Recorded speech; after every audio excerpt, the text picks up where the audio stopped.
C'est à vous. On y va. Allez, messieurs, mitzvah. On va prendre le Sefer Chinuch. Il y a Lévi qui arrive. Quoi Lévi il est en train d'arriver là. Très bien. Mitzvah Resh Pehei. Donc le Sefer Chinuch, c'est un livre très connu concernant c'est un livre qui a été écrit, j'avais vu par l'auteur, pour... Non, juste l'écran. Et donc c'est un livre qui a été écrit pour expliquer de manière la plus logique, de la manière la plus logique, de la manière un peu, disons, pas humaine, parce que c'est des tzadikim, donc ils ne font pas de manière, mais étant donné que vous savez que une des questions qui revient le plus souvent, c'est pourquoi on fait les mitzvot. Pas pourquoi on fait les mitzvot de manière générale, mais quel est le sens de chaque mitzvah. Et donc c'est un peu compliqué. Donc pour n'importe quelle mitzvah, alors il y en a, à l'époque, ils avaient expliqué pour le kasher et pas kasher, parce que c'est bon pour la santé, pas bon pour la santé, etc., etc., etc. Bon, en vérité, comme un humain, comme un homme, il aime bien comprendre ce qu'il fait. Donc à chaque fois, on essaye d'expliquer des choses, les mitzvot, de manière humaine. Alors maintenant, si c'est quelqu'un stam qui raconte, alors automatiquement il va raconter n'importe quoi. Quand c'est des tzadikim, donc évidemment ils font attention par rapport à tous les autres règles de la Torah, etc. etc. Dans le Sefer Chinuch, il a voulu expliquer quasiment toutes les mitzvot, même des mitzvot qui sont assez des chukim, comme par exemple la kashrut, comme par exemple d'autres mitzvot qui sont des chukim, donc normalement qu'il n'y a pas d'explication, il trouve une petite logique à certaines choses. Alors maintenant on va essayer d'étudier la mitzvah du lulav par rapport au Sefer Chinuch. Parce qu'en vérité, la mitzvah du lulav, ok, c'est un roc, très bien. Mais quelle est la particularité de la mitzvah du lulav? On comprend Sukkot.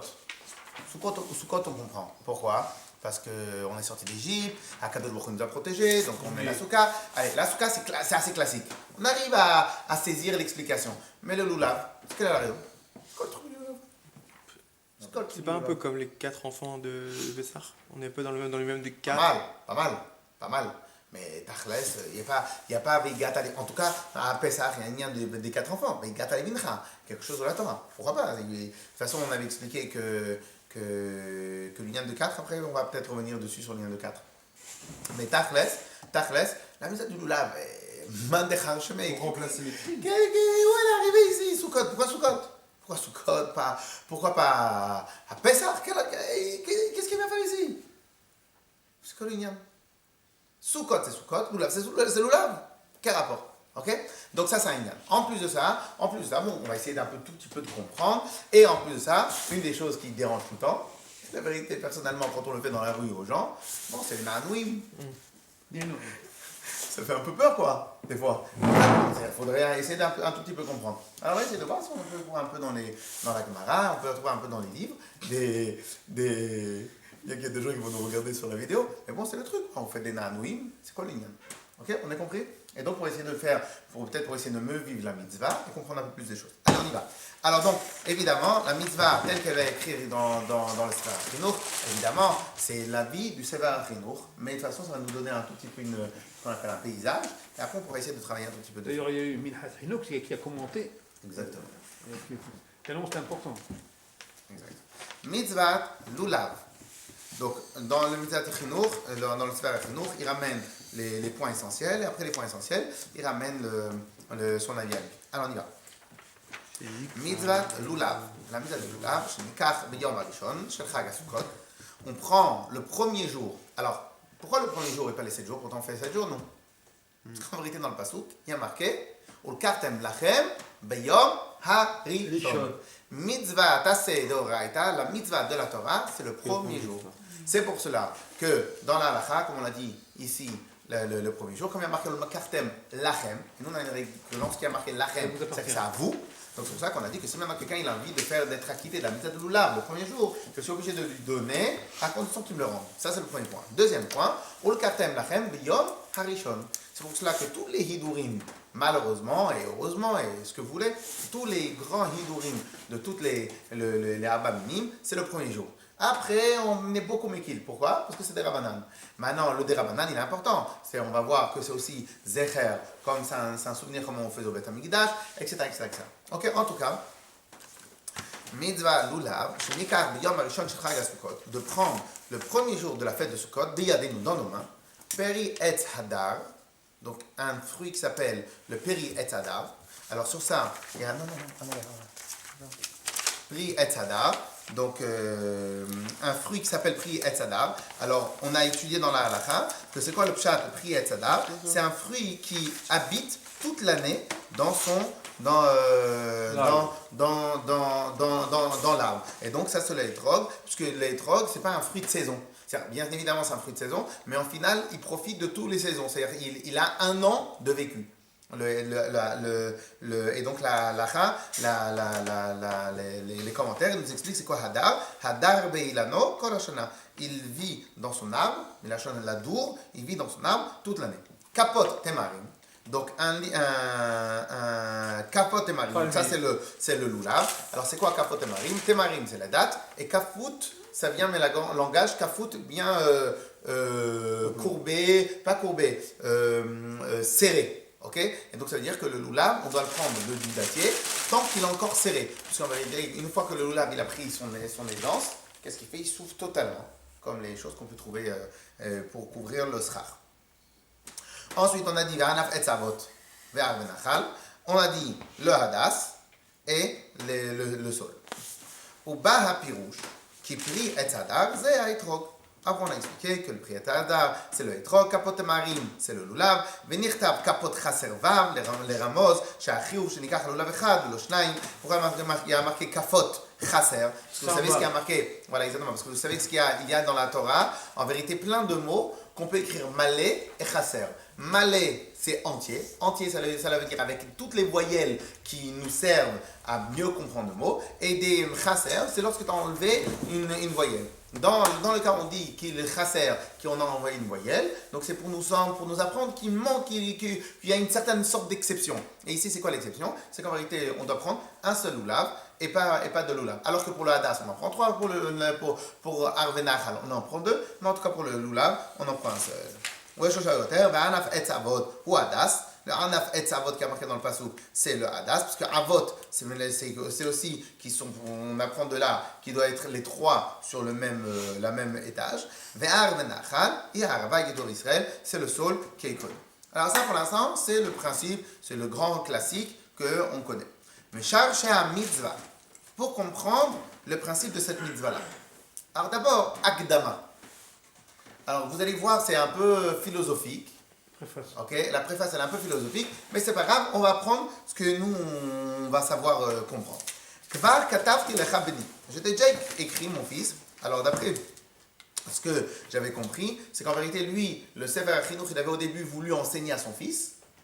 Et donc il a commencé à écrire petit à petit pour que son fils comprenne. Et donc au final, ça a demandé beaucoup de travail. Il a sorti en tant que livre. Kama pamim, bema shekadam, dans ce que je t'avais déjà expliqué une autre fois. Chez Adam nif'al. כפי פעולותיו שיעשה תמיד, ורעיוניו וכל עשתונותיו נתפסות אחרי פועל ידיו. אם טוב ואם רע. Alors je vais le reprendre dans la traduction. Je t'ai déjà expliqué. Shadam nif'al, kfi pe'ulotav. Une personne, il interagit avec tout ce qu'il fait. Si maintenant j'ai l'habitude d'avoir des nerfs, alors les nerfs vont monter au cerveau. Si j'ai l'habitude de faire attention de parler calme, le calme que je m'oblige va peut-être me calmer à l'intérieur. Si je m'oblige à certaines pe'ulotav, à certaines actions, ces actions-là, ces actions-là vont influencer ma vie. Et c'est pour cela qu'en vérité, si on réfléchit bien, quand on s'habille en jogging, on réfléchit jogging. Lorsqu'on s'habille bien habillé, on réfléchit bien habillé. Lorsqu'on fait attention d'avoir un langage bien, ça nous oblige à nous à réfléchir, etc., soutenu, etc. Au final, n'importe quelle chose qu'une personne fait va influencer sur lui. Venez, on fait dans les mots. Mais Masha Adam nif'al kefi pe'ulotav. Une personne, nif'al, il est influencé de ses pe'ulot, des choses qu'il fait. Shi'aseh tamid, qu'il va faire de manière générale. Vera'ayonav, et même ses idées. Vechol eshtonotav, et même tous ses principes, nitfesot acharei po'el yadav, im tov ve'im ra. N'importe quelle chose qu'une personne va faire, ce qu'il va voir, ce qu'il va faire, ce qu'il va parler, ce qu'il va entendre, ce qu'il va dire, ce qu'il y a n'importe quoi. C'est pour cela que dans les livres de Moussa et d'autres livres, ils disent qu'un Ovet Hashem, quelqu'un qui sert à Kadosh Baruch Hu, il doit faire attention à ce qu'il voit, il doit faire attention à ce qu'il entend, il doit faire attention à ce qui sort de sa bouche, il doit faire attention à tout. Parce que si tu regardes n'importe quoi, donc tu vas être influencé quoi que tu veuilles. quoi que tu veuilles. Ok? On continue. Ve'amken. Ki ratza hamakom lezakot et amo Israël. Une des choses que Akadosh Baruch Hu, il a voulu avec les Bnei Israël, c'est créer un peuple qui est différent. Créer un peuple qui va être facilement attachable ou facilement voué à des choses importantes. C'est une des raisons aussi qu'on explique que pour le manger cachère, on n'a que des animaux qui ne sont pas des prédateurs. Pourquoi que des animaux qui ne sont pas des prédateurs? Parce qu'en vérité, même jusqu'à ce que tu manges, je veux que ce que tu manges, c'est tout un cercle vertueux. Ce que tu manges, c'est quelque chose qui n'a pas de midot arzariot, pas arzariot, mais des midot durs, des midot d'attaque, des midot normales, domesticables, arrangeables, gentils, calmes de nature. Ok? Et ça, c'est une des raisons qu'on apprend qu'en réalité, tout ce qu'on mange, c'est tout le cachère, en tout cas dans le bovin et même dans les ovins, tout ce qui est cachère a une nature, de par défaut, une nature calme. Pourquoi? Parce qu'en vérité, Akadosh Baruch Hu, il veut faire en sorte que même jusqu'à ce qu'il mange le Bnei Israël, on ne va pas prendre du sang, parce que c'est un peu arzari, on ne va pas prendre tout ça. Donc en fin de compte, Akadosh Baruch Hu, il veut que ce qui est formaté dans la tête des Bnei Israël, tout ce qui entoure le Bnei Israël, ça soit que des choses qui vont amener, qui vont niveler vers le haut. Que Dieu il a choisi, il aura multiplié les mitzvot. Liot nafsham, mitpaelet bahen letova, tamid kol hayom. Afin que nous, par rapport à ce qu'on fait, comme on va parler tout de suite, on va mettre les tefilines, on va avoir des tzitzit, on va manger kasher, on va faire attention. C'est-à-dire que tout ce qui va nous entourer, va amener à nous influencer dans le bon. ומכלל המצווה שציוונו להתפיס מחשבתנו באותנו בטהרה, אם זה תפילין, il y a un des exemples les meilleurs, c'est les tefilines. C'est quoi le principe des tefilines? Un côté du cœur, pour être mécharbed, pour asservir le cœur à Akadosh Baruch Hu. Un, à la tête, pour asservir nos pensées, comme on va tout de suite. להיות המונחים כנגד דברי האדם, הידועים בו, למשכן השכל, contre la tête, pour pouvoir faire résider Akadosh Baruch Hu dans la tête, והם הלב והמוח. Le cœur et la tête, c'est les outils les plus importants. Umitor, pa'alo zetamid. Lorsque maintenant la personne va faire ça tout le temps, yached kol marshavotav letov. À la fin, petit à petit, ça va l'arranger, ça va le travailler, etc., etc. Et ça va conduire les pensées vers le bon. Ve'yizkor, ve'izer tamid, kol hayom, lechaven kol ha'ma'asav, ve'yosher v'tzedek. Et lorsque maintenant quelqu'un il a fait une belle tefila, il a passé pendant 1 heure à être mechaven, alors évidemment, on peut mettre les tefilines en 1 seconde, ça va pas faire le même effet. Mais disons que lorsque maintenant on a tout un ensemble de mitzvot que l'on fait, eh ben c'est obligé, ça va influencer. C'est comme les shmihoud. Hein? Comme les shmihoud. C'est un préparatif pour faire les mitzvot.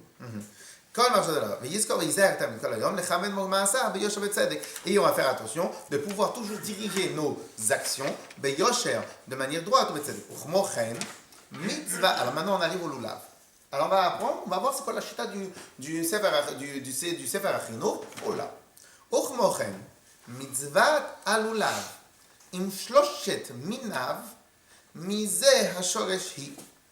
Et a priori, la mitzvah du lulav fait partie de la même catégorie de mitzvah des autres, et par exemple du tefillin. Et c'est peut-être pour ça que, en vérité, nous on tient que dans la halakha on nous a dit que pourquoi on ne met pas les tefillin, parce qu'en vérité, les tefillin c'est un hôte, c'est un siman, c'est un siman que Akadosh Baruch Hu réside avec nous, et les Yamim Tovim c'est aussi un siman, etc. Les filles, שיהיה מהחג הם ימי שמחה גדולה לישראל. Alors maintenant, pourquoi à Sukkot? Pourquoi le lulav? Et pourquoi à Sukkot? C'était une des questions qu'on a posées. Et puis c'est simple. Une des moments les plus joyeux chez les Bnei Israël, par défaut, c'est Sukkot. Pourquoi tout d'un coup on a fait Davka à Sukkot? Pourtant, la fête de Pessah, c'est quand même la naissance des Bnei Israël. La fête de Shavuot, c'est le don de Matan Torah. Pourtant, on en a déjà parlé. Mais c'est une mitzvah particulière de Simcha. Elle a été dit spécialement à Sukkot. En vérité, parce qu'à Sukkot, il y a plusieurs événements. Un des événements, c'est Chag HaAsif. C'est quoi Chag HaAsif? C'est le moment où on engrangeait tout ce qu'on avait travaillé pendant toute l'année.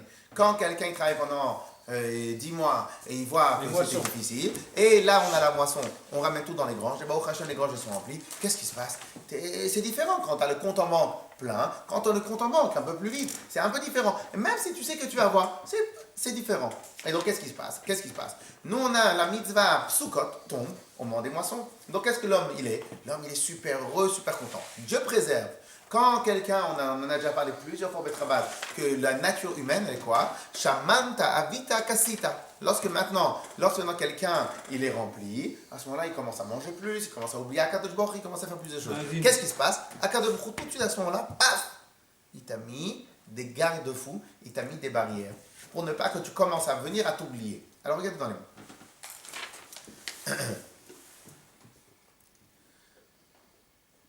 לפי שימי החג הם ימי שמחה גדולה לישראל, parce que les jours de Sukkot, à part tout ce qu'on peut expliquer spirituellement, mais non, pas matériellement, c'est un moment très festif et très joyeux. Qui ou est assis à voir? Parce que c'est le moment où on fait rentrer, on moissonne les moissons, ou perot ha'ilam, et les fruits de l'arbre, babait dans la maison.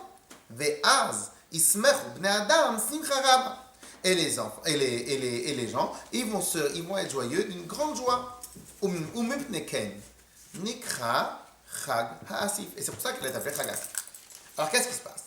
Vetziva akel le'amo la'asot lefanav chag be'oto ha'et. Dieu il a dit on va faire une fête à ce moment-là. Les akotam, liot ikar asimcha lishmo. Ici tout d'abord Sukkot. Il tombe selon ce qu'il vient en train de dire. Ici pourquoi? Je veux diriger ta simcha. Je veux que ta simcha soit lishmo pour la Shema d'Akadosh Baruch Hu. Donc, même dans un moment où c'est festif de par nature, je veux que cette festivité, je veux que cette simcha-là, elle soit dirigée vers Akadosh Baruch Hu. Déjà, Bichlal, ça même, c'est un enseignement énorme pour nous tous. Même quand on a un nouvel habit, qu'est-ce qu'on a l'habitude de faire? Nouvel habit, directement pour Shabbat. Pourtant, un nouvel habit, ça n'a rien à voir avec Akadosh Baruch Hu. Et bien à ce moment-là, je veux que la festivité, elle soit dirigée vers Hachem. Ubiyot asimcha moshechet achomer arbe. Puisque maintenant, lorsque maintenant il y a quelqu'un, il est simcha, ça l'attire tout de suite vers la matérialité. Umeshakechet mimenu yirat elokim. Dieu préserve, on peut voir les autres quand ils sont joyeux, où ça peut les mener. Et ben nous, en vérité, on ne peut pas. Il faut faire très, très, très attention. C'est quoi très attention? C'est qu'en vérité, au moment où on peut oublier, Akadosh Baruch Hu, il a mis les garde-fous. Bah, établi. Et donc, Akadosh Baruch Hu, à ce moment-là, qu'est-ce qu'il a fait? Tzivanu Hashem lakachat ben yadeinu. Ben yadeinu. Dieu il nous a ordonné de prendre parmi nos affaires Dvarim mamazikirim oto, des choses qui vont le rappeler. C'est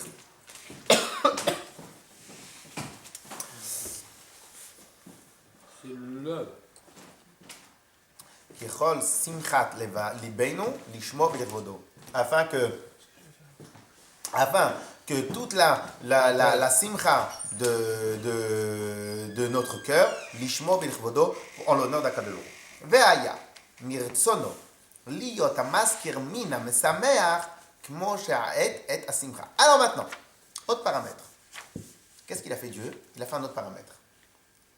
Il a fait en sorte que ce qui va nous rappeler de sa présence va être quelque chose qui va ressembler à la festivité du moment. Puisque la festivité du moment, c'est dans le végétal. Donc, je prends quoi pour me rappeler d'Akadosh Baruch ou je prends du végétal? Des prémices. Non, je prends du végétal. La fête de Sukkot, elle est avec quoi? Avec du lulav. C'est quoi le lulav? C'est du végétal. Puisque maintenant, ce qui va me procurer ma joie matérielle avec du végétal, je prends la joie matérielle, je prends la source de la joie matérielle, je prends et je la transforme en mitzvah. Et je te mets comme garde-fou exactement ce que toi tu vas rencontrer quand tu es dans les champs. Regardez. Ve'aya mirtsono liot hamaskir. Et il a voulu à Kadosh Baruch Hu, liot hamaskir, que ce qui va te rappeler de tout ce qu'on a dit, que la simcha doit être pour Akadosh Baruch Hu, Mina mesameach Moshe et asimcha. De la sorte qui va te réjouir. Qui tzedek kol imrefiv, parce qu'Akadosh Baruch Hu, tout ce qu'il fait, c'est Emet. Veyadua mitzad hateva. Et c'est connu par rapport à la nature, qui arba minim kulam sam chelev roem, que ces 4 espèces-là en même temps réjouit les gens qui le regardent. Bon, le hétrog, c'est pas mal. Pour le reste, je ne sais pas exactement. Alors, est-ce qu'il voulait dire que c'est les 4 espèces en même temps qui font réjouir? Peut-être plus que d'autres espèces? Bon, je ne vais pas dire. Veod. Donc ça, c'est la première chose qu'il fait. Donc, au final, voir quelqu'un avec les 4 espèces, ça amène la simcha. Et moi, je voulais que ta simcha soit dirigée. J'avais déjà expliqué plusieurs fois que lorsque, par exemple, il y a des Jeux Olympiques, et ils font beaucoup de pubs sur les Jeux Olympiques, vous allez voir que tout le monde a essayé de surfer sur la vague. Pourquoi? Parce que ceux qui organisent les Jeux Olympiques, ils vont gagner, ils vont dépenser beaucoup d'argent. Qu'est-ce qu'ils vont mettre sur les boîtes de céréales? Ils vont mettre aussi les Jeux Olympiques. Comme ça vend. Ils vont mettre sur un autre truc des Jeux Olympiques. Même peut-être un comptable va te sortir l'histoire des Jeux Olympiques. Mais quel rapport avec mon métier? Non, mais en fin de compte, c'est plus facile de diffuser lorsque déjà tout le monde est festif que lorsque maintenant je dois créer un nouveau canal. Et peut-être ici, il nous dit comme ça. Puisque maintenant tout le monde est festif dans un domaine, qu'est-ce que je fais? Je vais utiliser la festivité naturelle pour venir et la concentrer, la diriger vers Akadosh Baruch Hu. Et c'est à peu près ça ce qu'on fait. Deuxième point. Ve'od yesh. Alors maintenant, il y a encore un autre paramètre dans les Arba Minim. Ve'od yesh b'arba minim elu, inyan acher. Il y a dans les Arba Minim elu, dans ces 4 espèces-là, un autre point. She'em domnim le'evarim shebe'adam ha'ikarim. Il ressemble aux membres importants du corps de l'homme. Sha'etrog domé la lève. Le etrog, il ressemble au cœur. Et quelle est la particularité du cœur? C'est l'endroit où en vérité, bien que physiquement c'est pas exactement comme ça, mais c'est comme ça qu'en tout cas dans le parler on est, qu'en vérité, le cœur c'est l'endroit qui va amener les pulsions, les émotions, etc.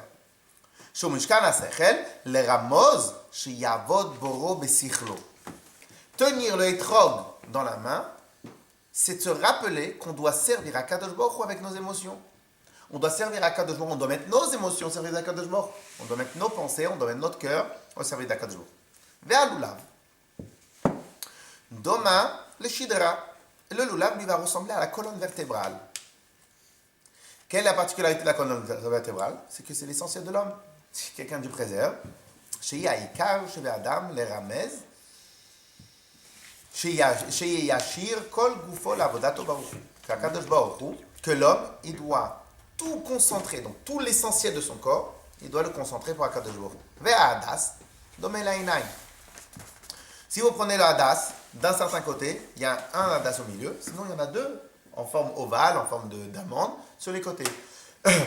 Les 2 vont ressembler aux yeux. Les ramez, shelo yatur achar einav, yom simchat libo. Qu'au moment où en vérité on est dans un jour de simcha, on ne doit pas déployer la simcha vers des bêtises. Ok? Et comme vous savez très bien ce qu'il y a marqué, Ainaim a'ain roa ve'alev chomed. L'œil regarde et c'est le cœur qui veut. Dieu, et c'est pour cela que Dieu préserve quelqu'un qui est aveugle. On appelle ça quelqu'un qui est mort. Pourquoi quelqu'un qui est mort? Parce qu'en vérité, dès lors que tu ne vois plus, alors allez, non, c'est très compliqué à avoir des sensations. Eh bien, il te dit comme ça, que le hadas va ressembler aux yeux d'un homme. Ve'arava domal sfatayim. Et la harava, elle va ressembler à les lèvres. שבהן יגמור האדם כל מעשיו, מעשהו בדיבור, נרמוז, שישים רסן פיו ויכוון דבריו ירא מהשם אב ואת השמחה. Et qu'il doit faire attention. Dieu préserve. Ceux qui ont des simchas des fois, pas chez nous, eh ben, qu'est-ce qui se passe? Ils commencent à dire n'importe quoi, ils commencent à se comporter n'importe quoi, ils commencent à regarder n'importe quoi, etc. Pourquoi? Parce que c'est toujours le même principe. Dès qu'une personne se sent lâchée, s'il n'a pas de direction, eh ben, automatiquement il va faire n'importe quoi. Alors maintenant, point. Clair ou pas? Donc ici, qu'est-ce qu'on a appris? Oui, voilà tout de suite. Qu'est-ce qu'on a appris de là? On a appris ici l'explication selon le Sefer HaChinuch pour laquelle on fait le lulav à Sukkot. Premièrement, on a appris une grande règle psychologique. C'est quoi? En fin de compte, tout ce qui entoure un homme, hein? Je sais pas. Normalement, il y a un monsieur beaucoup de Yitzhak, c'est pour ça qu'il est revenu. Yitzhak Bokova. Appelle-le. Stéphane. Ouais, je vais le bouffer. Alors maintenant. J'ai pas encore mangé, j'attends la Alors maintenant. On a appris la première règle. C'est quoi la première règle? C'est qu'en vérité, tout ce qu'une personne l'entoure, donc on va dire une phrase qui embête tout le monde, mais on est obligé de la dire. Ne pas croire qu'on peut regarder la télé et c'est à mettre bien après. Toutes les choses qu'on va regarder, qu'on va voir, qui vont nous entourer, c'est des choses qui vont nous influencer. Si maintenant c'est des choses qui sont positives, ça va nous influencer dans le positif. Si maintenant c'est des choses négatives, ça va nous influencer dans le négatif. Si maintenant j'ai que des bons exemples autour de moi. Ça c'est le premier point. Deuxième point, tout pas seulement ce qui va nous entourer, nos actions, elles vont faire. Lorsque maintenant on a dit, si maintenant quelqu'un il s'habille toujours bien habillé, ça va influencer sur sa tête, la manière comment il va marcher, la manière comment il va parler, etc. Donc tout ce qui va nous entourer. Donc c'est pour cela que Akadosh Baruch Hu, selon le Sefer Chinuch, il nous a dit que Akadosh Baruch Hu va nous mettre des mitzvahs de tefillin. Pourquoi des mitzvahs de tefillin, des mitzvahs de talit? C'est pour avoir toujours autour de nous des bons exemples, des bons repères qui vont peut-être quelque part, pas peut-être, et qui vont assurément quelque part fonctionner, diriger notre tête, obliger notre tête à aller dans un certain domaine. On est d'accord? Ça c'était le premier point du Sefer Chinuch. Deuxième point du Sefer Chinuch, nous dit, très bien, alors maintenant quel rapport Sukkot? En réalité à Sukkot on a un problème majeur. C'est quoi le problème majeur? Évidemment, nous on va pas peut-être le ressentir parce qu'on n'est pas agriculteur, mais imaginons maintenant que Sukkot, c'est le jour où une fois dans l'année je reçois ma paye. Une fois dans l'année je reçois ma paye. Donc quelqu'un qui va gagner 2 000 euros, ça fait quand même 24 000 euros d'un seul coup. Quelqu'un qui gagne 3 000 euros, ça fait un peu plus. Quelqu'un qui gagne 5 000 euros, ça fait encore un peu plus. Donc imaginons maintenant qu'une fois par an. Alors évidemment, tout au début, il va être plus content. Tout au début, il va commencer un peu à dépenser. Il va sentir bien, il va vouloir faire des choses. Pourquoi? Parce qu'il avait une grande somme d'argent. Sukkot, c'est le moment où Chag et Asif. C'est le moment où on rassemblait, on récupérait toute la moisson. Donc la personne n'était pas stam festive parce qu'il y avait la fête. Au contraire, il dit ici a priori parce que la khatrila, on est festif de par l'événement qui se passe. Et donc, étant donné qu'on est festif de par l'événement, Akadosh Baruch Hu, il voulait absolument nous mettre et nous cadrer. Comme on a dit plus tard. C'est quoi nous cadrer? Faire en sorte que l'endroit où je vais vivre pendant cette période-là, c'est un endroit où la simcha elle va diriger vers Akadosh Baruch Hu. Et ça, c'est pour ça qu'on a fait la fête de Sukkot à ce moment-là. Deuxième particularité dans la fête de Sukkot, c'est le lulav. Pourquoi le lulav? Parce que le lulav aussi va nous appeler à réfléchir dans le sens d'Akadosh Baruch Hu. Pourquoi? Parce qu'en vérité, même le lulav, on a dit du lulav, que c'est de la même sorte de la récolte. La récolte, c'est dans le végétal, et bien le lulav, c'est aussi du végétal. On n'a pas pris un lulav, il n'a pas pris une mitzvah en cuir, comme les tefillin. Parce que les tefillin, c'est pas le moment où on fait la moisson. La moisson, je ne sais pas moi, il y a marqué dans le Masechet Ta'anit, je crois dans Ta'anit ou Rosh Hashanah, qu'il y a des périodes, il y a Rosh Hashanah aussi, le premier Loul, on a un Rosh Hashanah pour les animaux. Pourquoi? Parce que comme il y a la saison où ils mettent bas les animaux, donc on va mettre. Donc en fin de compte, on voit bien que la fête de Sukkot, elle est plus une fête végétale. Comme il y a cette fête végétale, donc le repère que je te prends, c'est un repère végétal. Dans ce repère végétal que tu as, en plus de ça, premier point, on nous a dit que dès qu'on voit le loulav, le hétrog, la hadas et la harava, on est joyeux. Bon, très bien, mais je n'ai pas su l'expliquer. Deuxième point, c'est qu'en réalité, le hétrog, il ressemble à un cœur. Le loulav, il ressemble à la colonne vertébrale. Le cœur, c'est qu'on doit avoir tous les sentiments du cœur vers Akadosh Baruch Hu. La colonne vertébrale, c'est tout le reste du corps. C'est-à-dire qu'on doit avoir l'essentiel de notre volonté vers Akadosh Baruch Hu.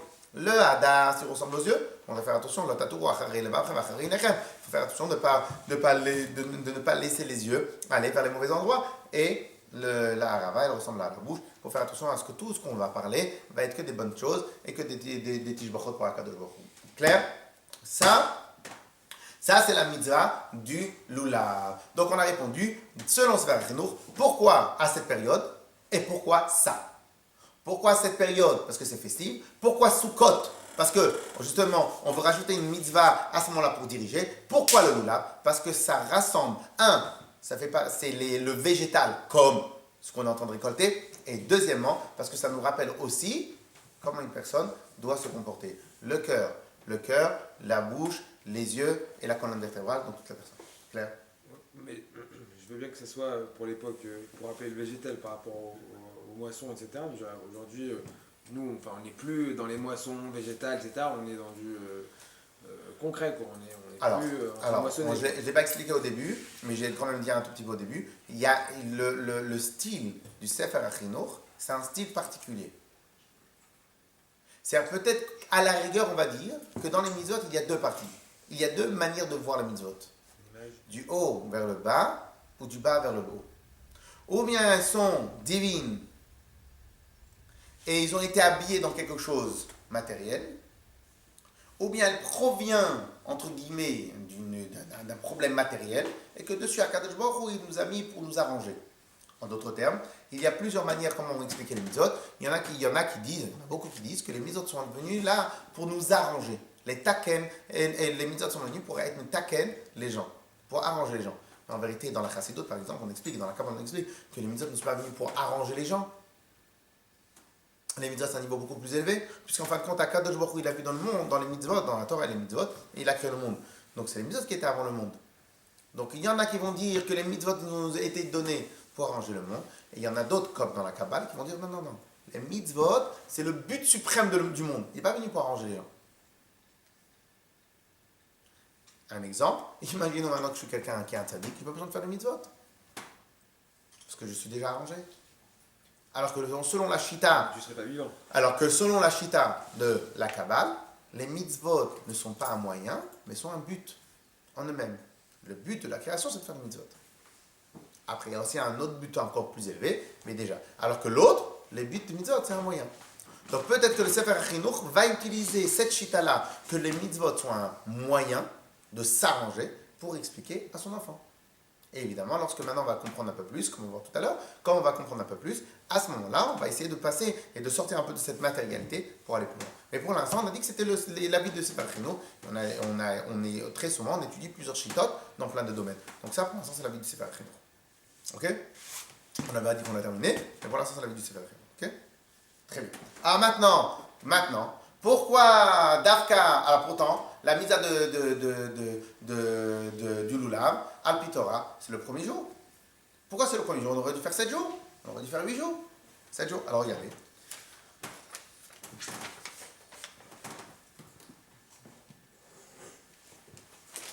L'avant-dernière ligne. La raison pourquoi on ne fait cette mitzvah-là que un seul jour. Parce que dans tous les domaines qui existent dans la vie, tu fais la simcha très très fort le premier jour, et après tu vis sur tes rentes. Et après on est content, comme ça, etc. Mais tout ce jour le premier jour. Et donc c'est pour cela qu'on a mis l'essentiel du rappel le premier jour. Mais Im Tishal, si maintenant tu vas me demander, Im Tishal, Atzeret. Alors maintenant, pourquoi dans Atzeret, on n'a pas de rappel? Alors il te dit parce que dans Atzeret, il y a une particularité. Shmini Atzeret, c'est quoi? Shiesh bo simcha gdola l'Israël. Lama lo haya nitalbo? Pourquoi on ne met pas aussi le lulav à Shmini Atzeret? On a dit que dès qu'il y avait une grande simcha, on devait essayer de faire quelque chose pour nous limiter. התשובה כי יום שמיני עצרת כולו להשם.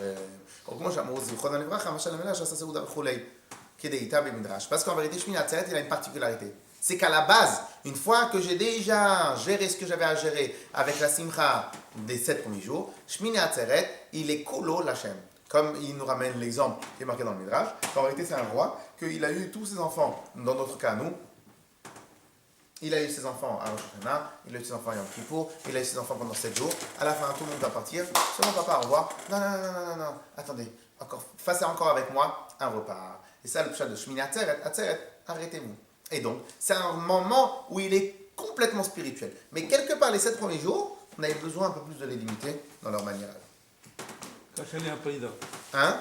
Il m'est difficile de me séparer de vous. Cacher la prida atrem. ובסוף אמר להם, עקבו עמי יום אחד שכאשר על הפרידה אתכם. Et c'est pour ça qu'il va dire, reste avec moi encore un jour parce que c'est très difficile pour moi. Et c'est pour ça qu'il appelle Atzeret. Parce qu'Atzeret, comme en hébreu, quand il y a un stop en hébreu, en Israël, comment il y a marqué stop, Atzor, Veimken, En Tsarir Zikaron Acher. On n'a pas besoin d'un autre rappel. Chag HaPesach. Alors maintenant,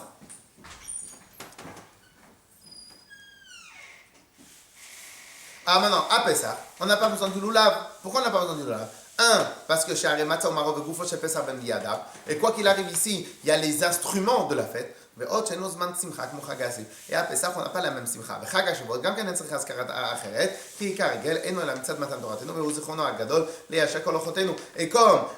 Et comme à Matan Torah, on a une particularité, c'est que la fête elle-même, elle parle de la Torah. Donc on n'a pas besoin d'avoir et de rajouter, parce que c'est déjà de par défaut, c'est déjà bien cadré. Ok? Est-ce qu'on est en train de dire que Sukkot, c'est la fête par excellence, la fête des fêtes.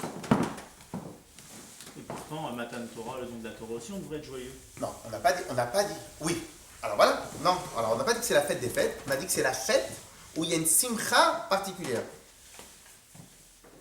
On n'a pas dit que c'est la fête des fêtes. On a dit que c'est là où il y a une simcha particulière. Et à cause de cette simcha particulière qui est par défaut matérielle, et donc on ne veut pas arriver à rester dans le matériel, et Dieu préserve, tourner mal. Donc Akadosh Baruch Hu, il nous a cadré en nous donnant des rappels, selon la Shira du Sefer Achino, en nous donnant des points de repère très forts dans lesquels on va diriger notre service de Dieu. Okay? Mais selon le Sefer Achino, la raison pour laquelle je suis le Simcha, c'est parce que c'est un moment où j'ai ma paye de l'année entière.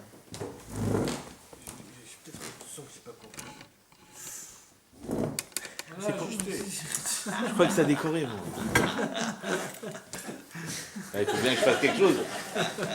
C'est pas mal. Ou alors C'est bon, j'ai bien compris Non, c'est bon. la notion de la boisson, les jeux, etc. Mais j'ai pas compris la relation avec la C'était très bien, monsieur Lambichon. Razak, Dieu vous bénisse. C'est l'enfer. Hein? le lien entre la simcha et la fête de Sukkot, j'ai pas compris. Non, alors on a dit, non. Alors, il a dit, il n'a pas compris entre le lien entre la simcha et la fête de Sukkot. Alors, on a expliqué. En vérité, voilà, c'est l'environnement. C'est comme dans la fête de Sukkot. Sukkot, c'est le jour où tu as gagné au loto. Quelqu'un qui joue au loto, qu'est-ce qu'il fait? Qui gagne au loto, qu'est-ce qui se passe? Il peut faire des bêtises.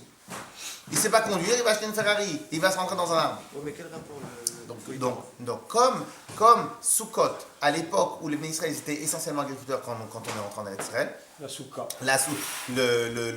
mois de Tishri, c'est le mois où on gagne le salaire de toute l'année. Donc les personnes ils vont commencer à boire du vin, ouais, je suis riche, etc. Faut le bilan. Qu'est-ce que la Kadosh Baruch Hu? Pour le bilan de fin d'année. Ah non, alors, il faut le bilan. Non, Ils ont la c'est paye. pas c'est la moisson. Déjà, il y a leur argent. Ils ont la paye. C'est la moisson. Ils ont la paye, voilà. Voilà, c'est l'année entière. Qu'est-ce qu'il fait? Ouais, je vais faire n'importe quoi, je vais faire n'importe quoi, je vais m'amuser, etc. Non. Là, je suis en train de te dire, non. À ce moment-là, on vient te faire un stop. D'un jour où tu vas réfléchir, tu vas te poser la question. Et c'est ça la raison, selon le Sefer Achinoch, pourquoi Sukkot il arrive à ce moment-là. Pour diriger les pensées des ministres. Yes? C'est bon? C'est bon, messieurs? Pour l'instant, on a répondu à pourquoi Sukkot, c'est à Sukkot, c'est à ce moment-là. Et on a aussi répondu que vient faire le loulav à la fête de Sukkot. Quel rapport maintenant? Le loulav avec Sukkot. Quel rapport? Et donc là maintenant on a compris. Comme la fête de Sukkot, comme nous faisons une récolte, donc j'ai utilisé des instruments que je suis en train de récolter pour faire la mitzvah. Ok? Très bien. D'ailleurs, Maintenant on va prendre. D'ailleurs, dans le Kra à Israël, le Lulav est dans le Veikra. Le Veikra, alors que les fêtes, c'est dans Pinchas, dans. Et alors? Non, je veux dire, par là, il n'y a pas forcément un lien de. Alors, c'est la Torah qui vient nous dire, Biom Rishon, vous êtes. Dans les morts, on a parlé aussi de tous les autres mitzvot des fêtes. Absolument. Alors on va prendre maintenant la Gemara. Gemara Sukkot. Si vous comptez entre Shlomo Israël, pour Pessah, il n'y avait pas Matan Torah. Après ça, si, Shavuot, 40 Oui, mais pas Pessah. Ouais. Messieurs, prenez la Gemara. Non, c'est. Prenez, il y a les Gemarot. C'est une feuille par personne.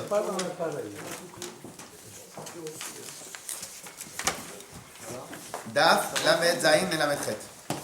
Tenez. Ici, tiens. Faites passer les feuilles. Bah, il faut mettre dedans. C'est de la tzedaka en fait. Une On va la tzedaka changer. déguisée. C'est plus une tzedaka qu'une machine. Mais c'est même pas ça, c'est que je venais pour éjecter les pièces, elle fait. Il y a un garde en plus. C'est une machine écossaise. C'est une machine écossaise. Autre chose. Ah, maintenant, on va faire un tout petit peu de gma. Allez, on y va. Matnidin. La Mishnah nous dit comme ça dans Daf, Lamed Zayin Amud Bet, dans Sukkot, le troisième chapitre. Je vais filmer après. Le troisième chapitre de Souka. On y va.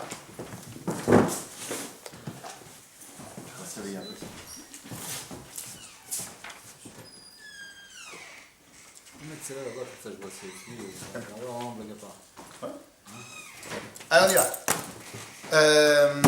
Ve'echan ayu mena'aneim. Où est-ce que les gens, ils faisaient les na'anoua? Donc les na'anouim on y est Daf Lamed Zayin, c'est là 74, là où il y a marqué 74. Et ça commence quelle ligne? C'est à la Mishnah, on fait la Mishnah. On reprend que la Mishnah? Non, on va faire la Mishnah à la Gemara juste après.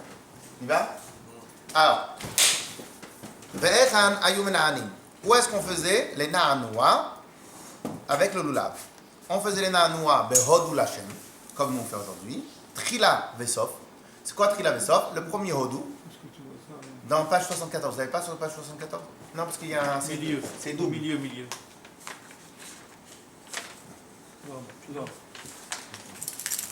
Comment tu t'en donnes à Nouïm?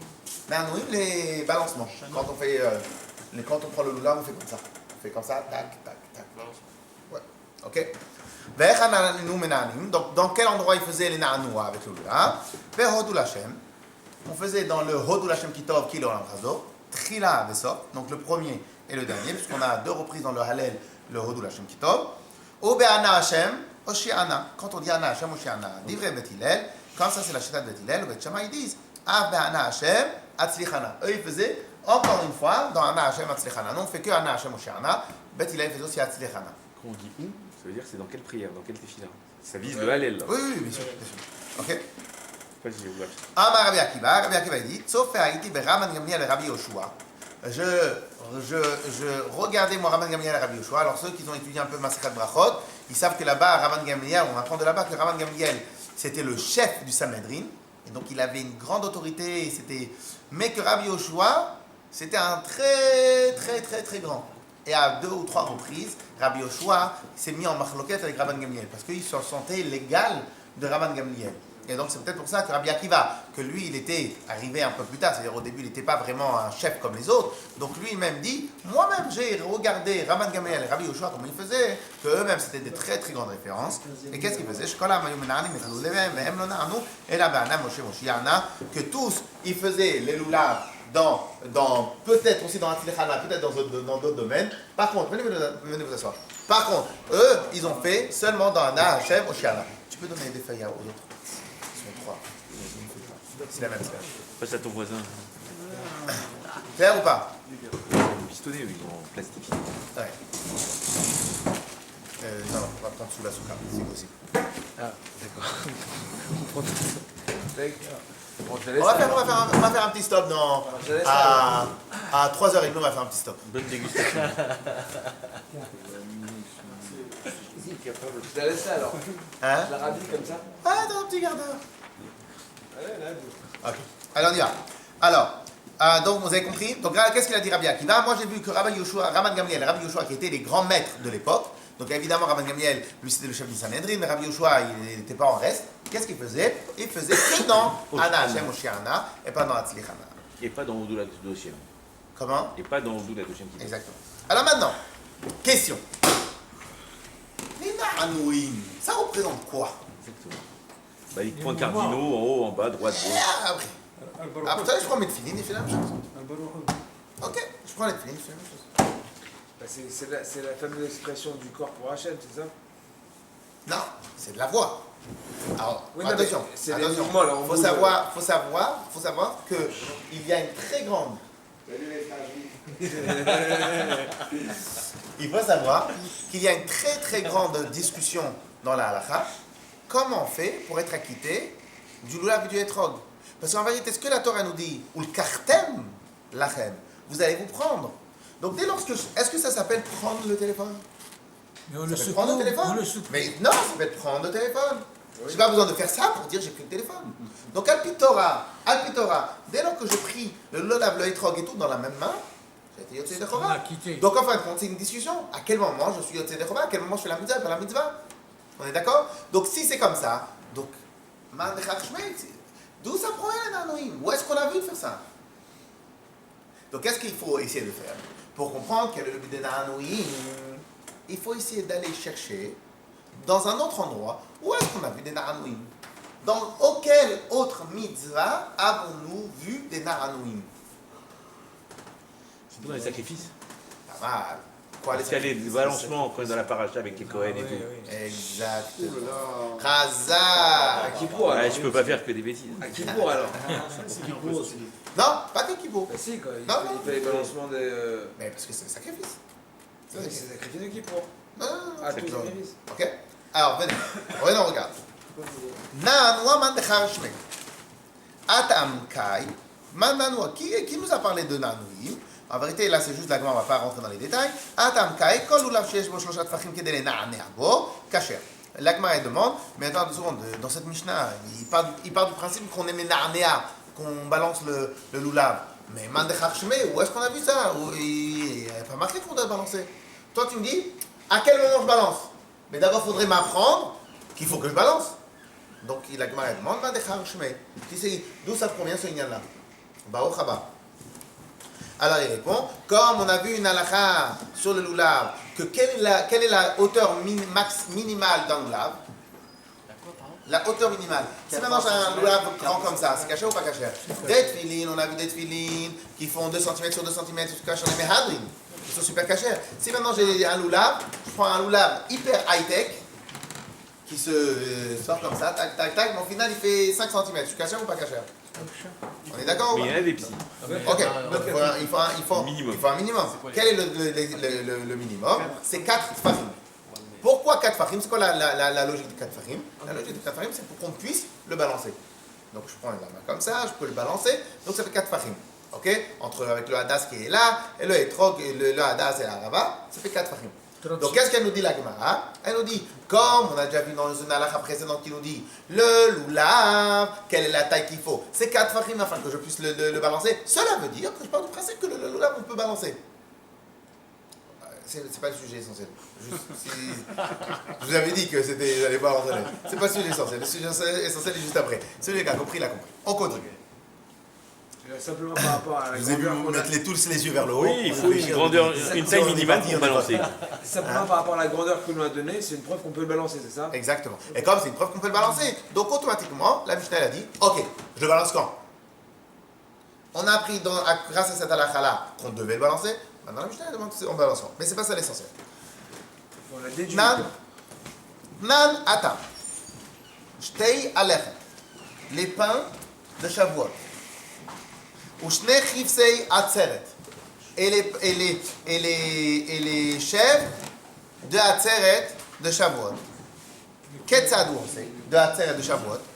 Ketzad ou c'est. Comment ils faisaient? Les pains de Shavuot et les. C'est quoi ça, les pains de Shavuot? On avait 2 grands pains. Pessah, on n'avait pas le droit. Comme on avait la nouvelle récolte, donc on utilisait la nouvelle récolte pour faire des pains à Kadosh Baruch Hu. Hein? Donc selon la Torah, ce serait la période où on serait plus riche là actuellement. Quoi? Selon la Torah, ce serait la période où on serait plus riche là actuellement. Non. C'est la période où tu prends ton bonus. Oui, On j'ai récolte compris. Ton 45e mois. Pas exprès quoi. Ok? Alors on y va. Alors, Keitzad c'est. Comment je fais pour faire quand je prends le pain de Shavuot et les chèvres d'Atzer? Keitzad c'est. Maniach shte alechem al gabe shnei akvasim. On met les 2 pains sur les shnei kvasim, sur les 2 chèvres. Umaniach yado tartel. On les met en dessous. Umenif umolich. Et il éloigne, umenif olich. Il fait comme ça. Umenif, et il le balance, Umolich, il l'amène, Umevi, et il ramène vers lui, Marle, Umorid, il élève, il descend. C'est quoi ça? C'est les Nanouim. Mais pour l'instant, on a appris les Nanouim, où ça? On a appris les Nanouim dans les animaux, dans Shavuot. Sheneemar, Asher Unaf, va Asher Huram.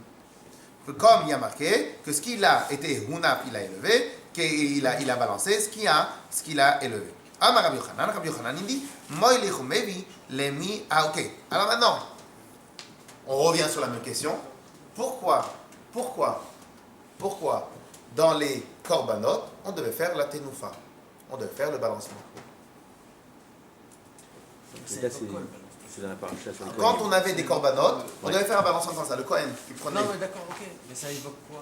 Ah, bon, sinon, c'est ça la Il question. prenait des morceaux de la bête et il devait faire le balancement. Alors, c'est quoi le truc? Alors, ici, il va expliquer. Mais c'est dans la Torah. Ouais. Oui, Non, mais il y a. Quel est le sens? c'est pas un roc. Oui, mais si on rentre. C'est bien sûr que c'est un roc, donc comme plein d'autres choses, tzitzit, c'est un roc. Ok? Alors, On veut le comprendre. Ketzado, c'est. Alors, ça, on a dit. Réponse, Amar Rabbi Yochanan. Rabbi Yochanan, on nous donne l'explication. Moli umevi lemi she'arba ruchot shelo. Il pousse, il tend, il ramène. Pour qui ça appartient, les 4 points cardinaux. Male ou morid, il élève et il descend. Les misha shamay bi'aret shelo. À qui le ciel et la terre appartiennent. Partout il y a le bon Dieu.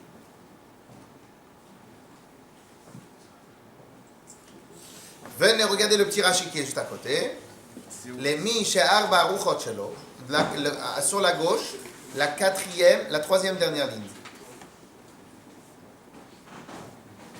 C'est quoi le pshat les mi she'arba ruchot shelo? À qui les 4 points cardinaux appartiennent? Mitzvah zo anu osim lishmo kein marei be'anafato. Ici, il te dit c'est quoi le pshat? C'est que quelle est la raison pourquoi le Kohen il devait faire la tnoufa? Pour montrer que cette mitzvah-là, je l'ai fait pour Akadosh Baruch Hu. Pourquoi je l'ai fait pour Akadosh Baruch Hu? Parce que même, je sais même pas, peut-être c'est une hypothèse. Parce que chez les autres, même chez les païens, chaque dieu, il a un but précis. Mais même chez eux, ça n'existe pas un dieu qui appartient à tout. Donc en vérité, qu'est-ce qu'on veut dire? Ici, moi, je fais un seul Akadosh Baruch Hu, un seul Dieu. Celui à qui tout appartient. L'unique. L'unique. Oui, ça explique. Oui, je t'en prie.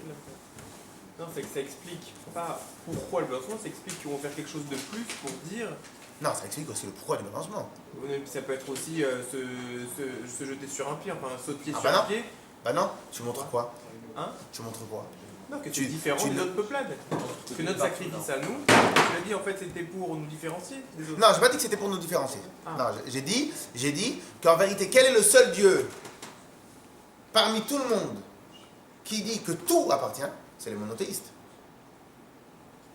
Dans le monothéiste, les Bnei Israël, et qu'est-ce qu'ils disent les Bnei Israël? Je fais Malir Mori, je fais la Tenoufa pour dire, mais On indique que c'est le monde je fais la entier. Tenoufa pour dire Le que monde. tout, que cette mitzvah-là que je fais, je la fais pour celui à À qui qui tout ça appartient. appartient? Monsieur. Au passage, je ne sais pas si vous m'avez déjà vu faire, mais quand on fait par exemple Kiddush Levana, on fait à 2 reprises, on prend les tzitzit, on les balance. À quelles 2 reprises? Kiddush Levana, Birkat Levana, et quand on va ajouter les péchés. Pourquoi on prend les tzitzit? Les poissons, Pas exactement. En vérité, pas selon ma version à moi, selon la version que j'ai apprise. Pourquoi on balance les tzitzit? Parce qu'en vérité, quand les autres ils vont nous voir prier à la Levana, c'est pour ça qu'aussi il faut faire très attention que quand on fait Birkat Levana, on ne se tourne pas spécialement vers la lune. On n'est pas obligé de se tourner vers la lune. La lune elle est à gauche, je la regarde, je fais la bracha Kadosh Baruch Hu. Donc en vérité, qu'est-ce qu'on a besoin de faire? Quand on arrive devant un élément, un des 5 éléments ou n'importe quoi, qu'est-ce qu'on fait? On vient, on balance les tzitzit. Pourquoi je balance les tzitzit? Pour montrer que moi je fais la mitzvah pour Akadosh Baruch Hu. Pourquoi lorsque maintenant j'arrive devant le lac? Parce qu'il voit tout plein de Bnei il voit qu'il y a tout plein de Bnei Israël qui arrivent. Et devant un lac, qu'est-ce qui se passe là? C'est une nouvelle religion? Non, oh, n'oublie pas. J'ai les tzitzit, moi, c'est pour Akadosh Baruch Hu. Donc quelque part, quand je fais un korban, qu'est-ce que la Torah m'a demandé? Faut aussi se rappeler du principe. Une question et après je te laisse. Question, est-ce que maintenant cette mitzvah-là, c'est une obligation, et que sans ça, le korban, il n'est pas soul, parce que vous savez qu'il y a plusieurs choses qui rendent un korban pas soul. Imaginons maintenant j'ai un korban khatat, un korban expiatoire, qui a été fait pour Réhouven. Maintenant, ce Réhouven-là, maintenant, quand qu'est-ce qu'il fait le Kohen? Eh bien, il pense à Shimon, il pense à Shmuel, il pense à n'importe qui. Pigoule, parce que ça ne marche pas. Donc, qu'est-ce qui se passe? Donc, il y a des pensées qui sont importantes. Même dans les pensées, il y a des choses qui sont importantes. Si maintenant, le Kohen n'a pas fait ça, est-ce que c'est Me'akev ou c'est pas Me'akev? Me'akev, est-ce que ça empêche le korban d'être caché ou pas? La réponse, ça n'empêche pas. Donc, quelque part, c'est comme un Hersher mitzvah, c'est ce qu'on va voir tout de suite. C'est quoi un Hersher mitzvah? C'est une préparation à la mitzvah. Donc, au final, quelque part, pourquoi Kadosh Baruch Hu, il a dit qu'il fallait faire la tenoufa, hein? C'est pour nous enseigner, pas pour nous enseigner, pour donner un repère, pour donner un vrai point d'ancrage, qui est, je fais ça à celui à qui toi appartiens, à Kadosh Baruch Hu. Si on veut comparer, comme on a dit tout à l'heure, qu'est-ce qui pourrait être le principe du loulav? Pourquoi on fait les nanouim? Parce qu'en vérité, c'est du végétal. C'est un peu bizarre, quoi, comme truc, quoi. Ok? C'est même pas comme les tefilines. Que les tefilines, j'ai fait les shema. On n'oblige pas quelqu'un de couper le loulav, les shem shamayim. On n'oblige pas, pourtant, les tzitzit, il faut faire les shem shamayim. Il y avait toute une marloquette. Est-ce que les tzitzit fait à la machine, c'est caché ou pas? Pourquoi? Parce que qui va faire les shem shamayim? Tisser les tzitzit, il faut faire les shem shamayim. Quand maintenant je mets les tefilines, c'est faire les shem shamayim. Mais ici, tu as appris une chose? Alors peut-être qu'on peut dire qu'ici, il y a un risque supérieur. Réponse, pour éviter ce risque supérieur, eh bien peut-être j'ai pris comme référence les korbanot, et dans ce que j'ai pris comme référence les korbanot, qu'en vérité, je fais moi aussi la tnoufa. Pourquoi la tnoufa? Donc je montre à qui, pour qui je fais cette mitzvah. Ok? Est-ce que comment ça s'appelle, les sacrifices, ils pouvaient être consommés par les Kohanim? Ça dépend lequel. Il y a des parties. Voilà, il y a des parties. Korban Khatat était consommé, Alors, Korban Shlamim un peu plus. Voilà, ça veut dire que s'ils ne faisaient pas ça, ça aurait pu vouloir dire qu'ils faisaient ça pour eux, pour leur ventre. Alors il y a ça, mais aussi surtout que malheureusement, le principe du sacrifice, c'est un principe de toutes les religions. Donc il y a un risque particulier dans les sacrifices. Ils ont précédé le Matan Torah. Okay? Mais là, Ils ont précédé le matin, exactement, ils ont précédé le Matan Torah, et c'est pour cela qu'on voit dans les Mishnah, surtout à Sukkot, que par exemple le Nisou Hamaïm, on demandait à celui qui faisait le versement de l'eau, de lever bien et de nous montrer exactement de quelle manière il fait. Pourquoi? Parce qu'à l'époque, il y avait des tzdukim. C'est quoi les tzdukim? Des gens qui ne croyaient pas, par exemple, Torah Sheba'al Peh ou n'importe quoi. Et donc, on avait peur qu'il venait, que lui c'était un mine, il faisait partie d'une secte, et qu'il allait venir au Beth Amikdash faire n'importe comment.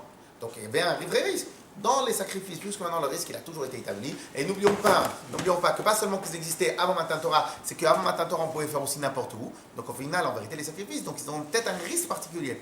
Dans cette première version, on n'a pas terminé, dans cette première version, quel est le but de faire la tenoufa sur le sacrifice? C'est parce que je fais la tenoufa pour montrer, le but de la tenoufa c'est quoi? C'est pour montrer pour qui je fais la mitzvah. Si on veut comparer cette mitzvah-là et la mitzvah de l'Ulav, quelle serait la raison pourquoi je fais la mitzvah, la tenoufa sur la mitzvah de l'Ulav? Je ne fais pas la tenoufa sur les tefilin, je ne fais pas la tenoufa sur le talit. Pourquoi je fais la tenoufa sur le Lulav? Pour montrer que le Lulav, je le fais pour un cas de l'euro. Donc peut-être à la rigueur, avant de continuer, ça serait quoi la kavana? Ça serait quoi la kavana dans la mitzvah de Lulav? Au moment où je fais les nanouim, parce qu'en vérité, je suis en train de montrer que je fais la mitzvah pour un cas de l'euro. Ok? On continue. אמר יוחנן, מוליך מביא למי שארבע רוחות שלו, מה לא מוריד למי שהשמיים והארץ שלו. במערבה, ça c'était la version babylonienne. La version israélienne, c'était quoi? מתנו אחי. אמר רבי חמא בר עוקבא, אמר רבי יוסי ברבי חנינא, רבי יוחנן בר עוקבא, ילדים אומרים רבי יוסי רבי חנינא. מוליך ומביא, כדי לעצור רוחות רעות. Il fait la tenoufa, donc il tend et il ramène, afin d'arrêter les mauvais esprits. Mal au mari, au mori kedelatzor telalim. Il l'élève, il le rabaisse pour empêcher les shedim, pour empêcher les mauvais anges et les mauvaises choses. Donc, ici, si on compare les deux, l'un avec l'autre, Pour quelle raison on ferait la ténoufa? C'est pour empêcher, pour repousser les mauvais esprits. Ça fait un peu plus allure gris-gris. Quand même. Marabout, ça. Hein. Ouais, marabout. Ok? Mais c'est eux qui ont trompé. Hein. D'agiter le lave et d'agiter les téfilines, c'est toujours pour Dieu de toute façon, etc. Pourquoi on le fait pour un, pourquoi on le fait pas pour l'autre finalement? C'est une très bonne question. C'est les influences. On va voir ça tout de suite. C'est ce que je suis. Parce que dans le téphiline, il y a le parchemin. Non, on va y arriver. En vérité, maintenant, Dans le clair ou il y a pas? rien. Donc là, la première version, elle est sympathique. Bien qu'on va voir que le Shulchan Aruch, a priori, il va comprendre un tout petit peu différemment. La première version, elle est sympathique. Quelle raison pourquoi je fais les Nanoïm? C'est pour dire que la mitzvah, c'est comme l'histoire des tzitzit. La mitzvah ici, je la fais pour Akadosh Baruch Hu. Je la fais pas pour autre chose. Ça, c'est la première version. La deuxième version, il te dit quoi? Il te dit c'est pour repousser les mauvaises influences. Voilà, ça fait un peu comme un bourg, n'importe quoi. Mais en réalité, ça dépend comment tu l'as traduit. Si tu dis que le but, c'est pour repousser la mauvaise influence, donc là, ça fait un peu... Maintenant, il y a une autre manière de faire. Il y a une autre manière de faire. La force des mitzvot, elle a la possibilité de repousser tout. Donc c'est une protection. Et un niveau supérieur, qu'est-ce que je vous ai dit tout à l'heure? Si quelqu'un n'a pas fait la ténoufa, n'a pas fait le balancement dans le korban il est cachère ou il n'est pas cachère? Il est cachère. Non, on a dit Si que maintenant, vraiment- Michela, je explique. Si maintenant il y a une mitzvah qui n'empêche pas la mitzvah, comment on qualifie un paramètre qui n'empêche pas la voiture d'avancer? Un paramètre, entre guillemets, secondaire. Ouais, ou super. Dans les halachot, dans les mitzvot, on ne va pas appeler ça Dieu préserve secondaire, on va appeler ça marchir mitzvah. C'est quoi marchir mitzvah? Préparatif. Un préparatif. Je vais vous donner un exemple.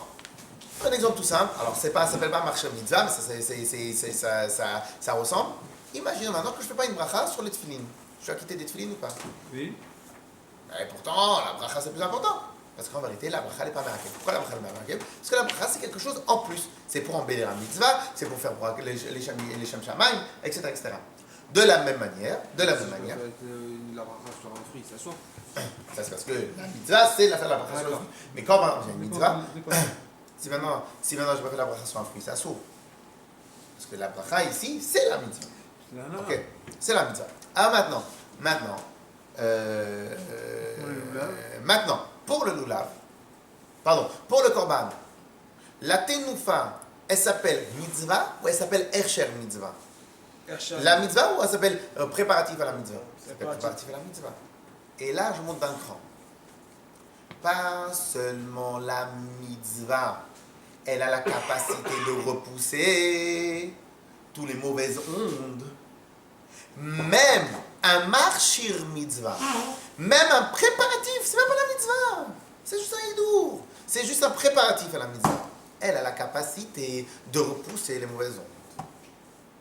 Donc c'est pas pour repousser, c'est pour montrer qu'elle a la capacité de repousser. Ça va être très puissant. Voilà. Alors on continue. Allez, daf la maîtrette. Puisque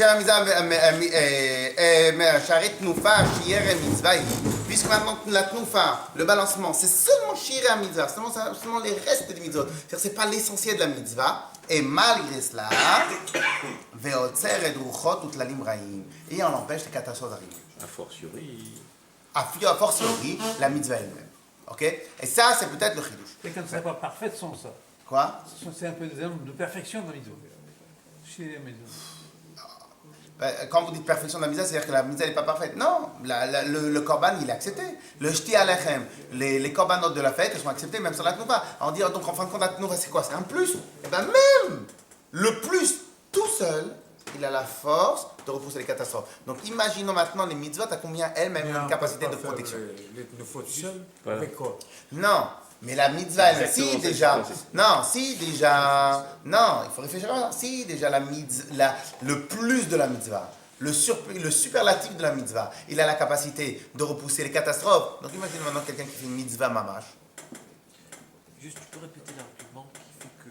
Ah, je fais un petit résumé après. Ok? Mais Amarava. Alors maintenant, la dernière chose que Rava il disait comme ça. Vechen, alors, Ve'amarava. Alors maintenant, tout ce qu'on a étudié jusqu'à maintenant, c'était concernant le sacrifice. Qu'est-ce qu'il dit Rava? Vechen, Belulav. Pareil pour le Pour le lulav. idem.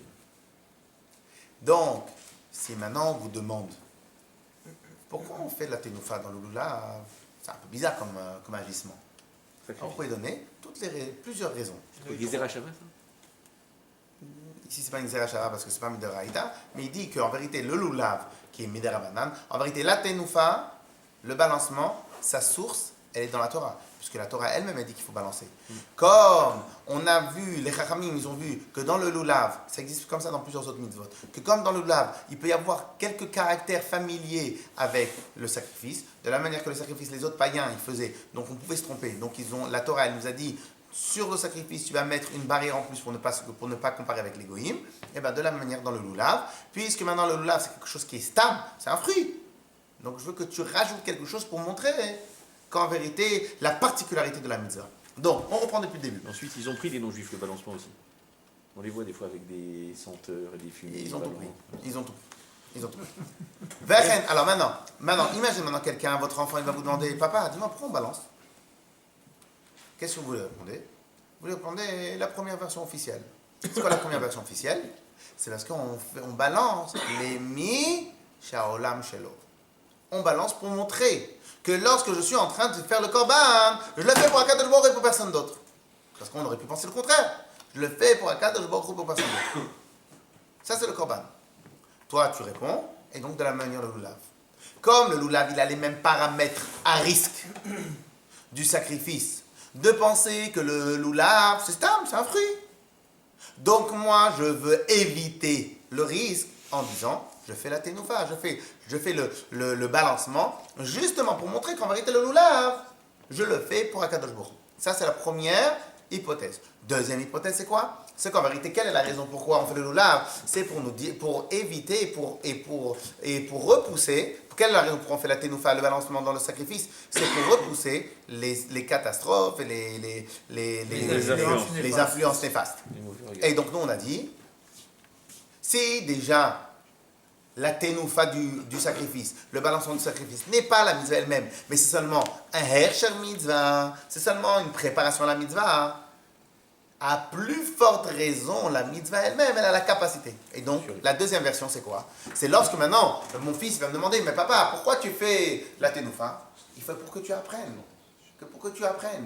Que toutes les petites mitzvot que tu penses qu'elles ne sont pas importantes, juste le fait qu'elles soient connectées aux mitzvot, et donc elles sont connectées à Akadosh Baruch Hu, elle a la capacité de repousser toutes les catastrophes du monde. Il y a plus forte raison, imagine-toi quand tu mets les tefilines, que là, tu es en train de faire la mitzvah. Ok?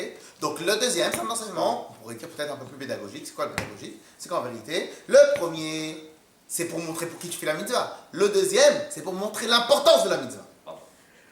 Le premier, c'est pour montrer pour qui tu fais. Le deuxième, c'est pour l'importance de ce que tu fais. Juste une petite question. D'où on sait dans la Torah que le lulav doit faire 4 tefachim minimum? Ah non, c'est a priori, c'est à la Moshe Messinaï. Parce qu'on a dit que c'est de là qu'on a appris qu'on fait le balancement. D'accord. Donc a priori, c'est Moshe Rabbeinu qui a...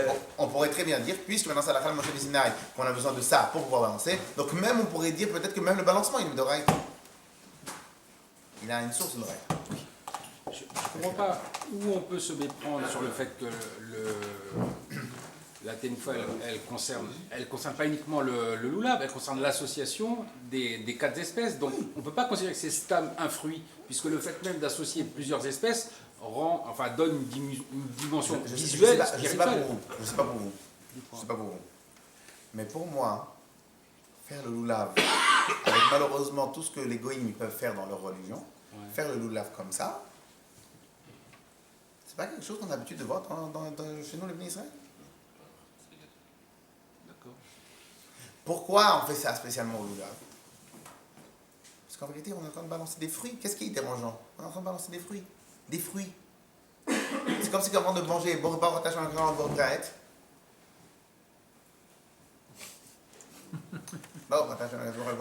c'est un cédra, c'est un fruit. Oui, mais on les associe. Il y a comme un céder. Il y a un ordre. Mais prenez une corbeille de fruits. C'est la même chose. Prenez une corbeille de fruits, vous les associez.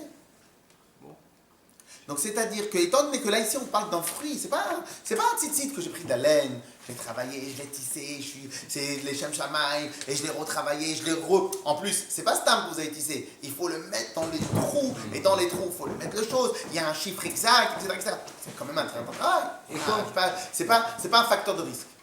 Le lulav, c'est un facteur de risque.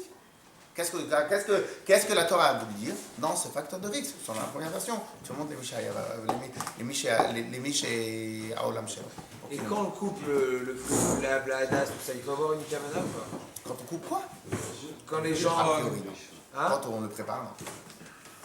Quand on le prépare sous la souka, oui. Mais quand on le coupe, puisque maintenant même les goïms, sans aucun problème. Ouais, pour ça mes questions étaient là. Ok. Comment c'est qu'on a Répétez fait juste des l'argument qui sortes fait que de- ça repousse les mauvais esprits.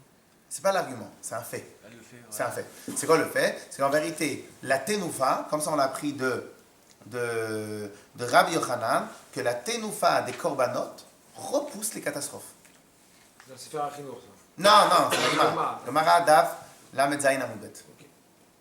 Ouais, mais comment elle est arrivée là? On l'a dit ça? Non, oui, on avait dit, parce que très souvent dans les mitzvot, il faut aller chercher une autre mitzvah qui occupe les mêmes similaires, qui a certaines caractéristiques qui ressemblent. Quelle est l'autre mitzvah que ces caractéristiques ressemblent aux caractéristiques du lulav? C'est la tenoufa du korbanot. Donc on est parti voir dans le balancement du korban, qu'est-ce que la Torah nous dit dessus? Et qu'est-ce que la Torah nous dit sur le balancement du korban? C'est qu'il nous sert à repousser les esprits, les mauvais esprits. On les ondes, des catastrophes, ce que tu veux. Et bien on nous a dit, ce lulav-là, comme Ravaï dit, le chen de lulav, dans le lulav, on va utiliser les mêmes forces qu'il y a dans le sacrifice. Ok? Maintenant, dernier point, on termine juste pour le plaisir. Comment ça se fait qu'on a essayé de faire une comparaison avec les tefilines? Ça n'a rien à voir. Il n'y a aucune espèce de comparaison avec les tefilines. Ils sont à haute. Non, la question que j'ai posée, c'est pourquoi dans les tefilines, avant de mettre les tefilines, on ne fait pas ça? C'est marqué les hadiths tefilines. Et là, avec la carte lachem. Oui. Réponse, on a répondu. Parce que dans les tefilines, on n'a pas le facteur risque de l'oulav. Dans le tefilin, on les a préparés, on les a écrits, les shem shamaïm, il y a une préparation, c'est pas... Venez, on se met à la vraie époque. À la vraie époque, j'ai un dattier chez moi à la maison. Ah, mais tu sais, c'est Soukot. Ah, j'ai oublié. Je suis pas parti au Maroc pour le cueillir. Je suis parti dans mon jardin. Ah oui, attends, c'est la fête. Attends, fiston, tu peux couper ça, s'il te plaît? Attends, je dois aller à la choule tout de suite, là. C'est complètement différent. C'est-à-dire ici c'est un truc hyper naturel, c'est ce que j'ai dans le jardin. Ça nous arrive, nous, avant de prendre des mitzvot où tu vas cueillir dans le jardin et tu fais une mitzvah avec? Ça n'existe pas. Donc il y a un facteur risque. C'est quoi le facteur risque? C'est d'oublier pour qui on fait la chose. Et en plus, il y a un facteur risque de quoi encore plus que ça? Que on peut des fois prendre à la légère. Qu'est-ce qu'on nous répond? Juste le naanoua du loulav, le naanoua, alors que la mitzvah c'est le katen, c'est juste la prendre. Mais juste le naanoua, qui est un ersham mitzvah, de ce que tu as pris dans ton jardin, il a la force de pousser les Donc imaginons-vous maintenant les mitzvot, tzitzit, tfilin, et tout, etc., etc. À combien ça a une force de repousser les catastrophes? Ok? On lit encore 2-3 lignes pour le plaisir. V'chein. V'chein, hein? La forme. Non, parce qu'encore, il y a d'autres lignes, mais ça, c'est pas pour la forme. C'est pour le Inyan. V'chein velulav. Rav Acha bar Yaakov. Mamam tele ou maï tele. Et Rav Acha bar Yaakov. Et lui aussi faisait le balancement, toujours dans la Gemara, Daf la Metret. Et qu'est-ce qu'il disait? Et lui disait à ce moment-là, Din gira berene de sitna. Je te plante un couteau dans tes yeux, toi le Yetzara. Je plante le Yetzara comme ça. Comme ça il faisait. Alors qu'est-ce qu'on a dit? Non, comme toi. Mais là, Multahi, on ne fait pas comme ça. Nous, on n'est pas là pour exciter les Yetzara. On a trop peur du Yetzara que des fois, il va vouloir se concentrer sur nous. Donc, c'est pas la bonne chita. Mais la bonne chita, c'est ce qu'on a dit. Ok? Donc, en vérité, pour résumer, nous avons la première chita qui est pour qui je fais la mitzvah. La deuxième chita, c'est quelle est la force de la mitzvah. Ok? Pour qui? Quelle est la force? Clair? Maintenant, on avait dit que... Où est-ce qu'on a vu une autre mitzvah où on fait un balancement? Encore une mitzvah. Le pain. Hein? Le pain. Non, ça, ok, ça c'est le korbanot. Où est-ce qu'on a vu une autre mitzvah où on fait un balancement? Oui, bah, la même tu dois faire. J'en suis sûr que vous imaginez même pas qu'il faut le faire. Pourquoi? Parce que simplement, j'en suis sûr que vous le faites pas. Tzitzit, quand on fait Shema Israël, Non, pas de balancement. Adva, Ça s'appelle pas un balancement. Mais pas mal, c'est quelque chose, mais ça s'appelle pas un balancement. Alors, attends, 2 minutes. vous voulez des indices? Ouais. Vous les faites tous les jours. Voilà. Hein? On les fait tous les jours. Tous les jours. Allez, Tilat. Hein? Vous voulez encore un autre indice? Mais celui-là, c'est l'indice où si vous n'y arrivez pas, c'est grave. Vous le faites 2 fois par jour. Quel chemin?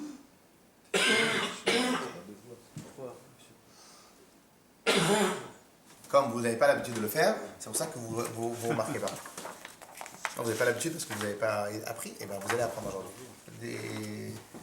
Transmettez les faits. On se prosterne. Non, tu vois. Vous avez? J'ai pris le Shulchan Aruch d'Admorazaken, mais en vérité c'est aussi comme ça dans le Shulchan Aruch, c'est ce que j'ai sous la main et j'étais le plus explicite. Ok? C'est le même. Siman Samech Aleph. Vous êtes sur la page Resh Yud Zayin. Parmi les dinim du Kriyat Shema, Seif Vav. Vous y Ah êtes? oui, quand on fait comme ça. Bravo. fait quoi? Seif Vav. On fait quoi? Vous allez voir ça. Vous le faites? Mon fils il m'a dit de le faire. C'est un pitorat, c'est un Ah pitorat. non, vous allez Quand faire. tu fais le schéma, normalement tu dois faire en 4 points. J'avais entendu ça. Non, ta Oui, main mais reste vous nous comme avez ça, induit en mais c'est erreur ta parce que tête. vous avez dit 2 fois. Or, Ouais. avec le Kirat Shema, C'est encore ça? ça fait 3 fois. Mais non, c'est Non. matin et soir. Matin, Il n'y a pas de kha. la mise à de Kriyat Shema, c'est le matin et le soir. Et avant de se coucher, et Non, avant de dormir. Pardon.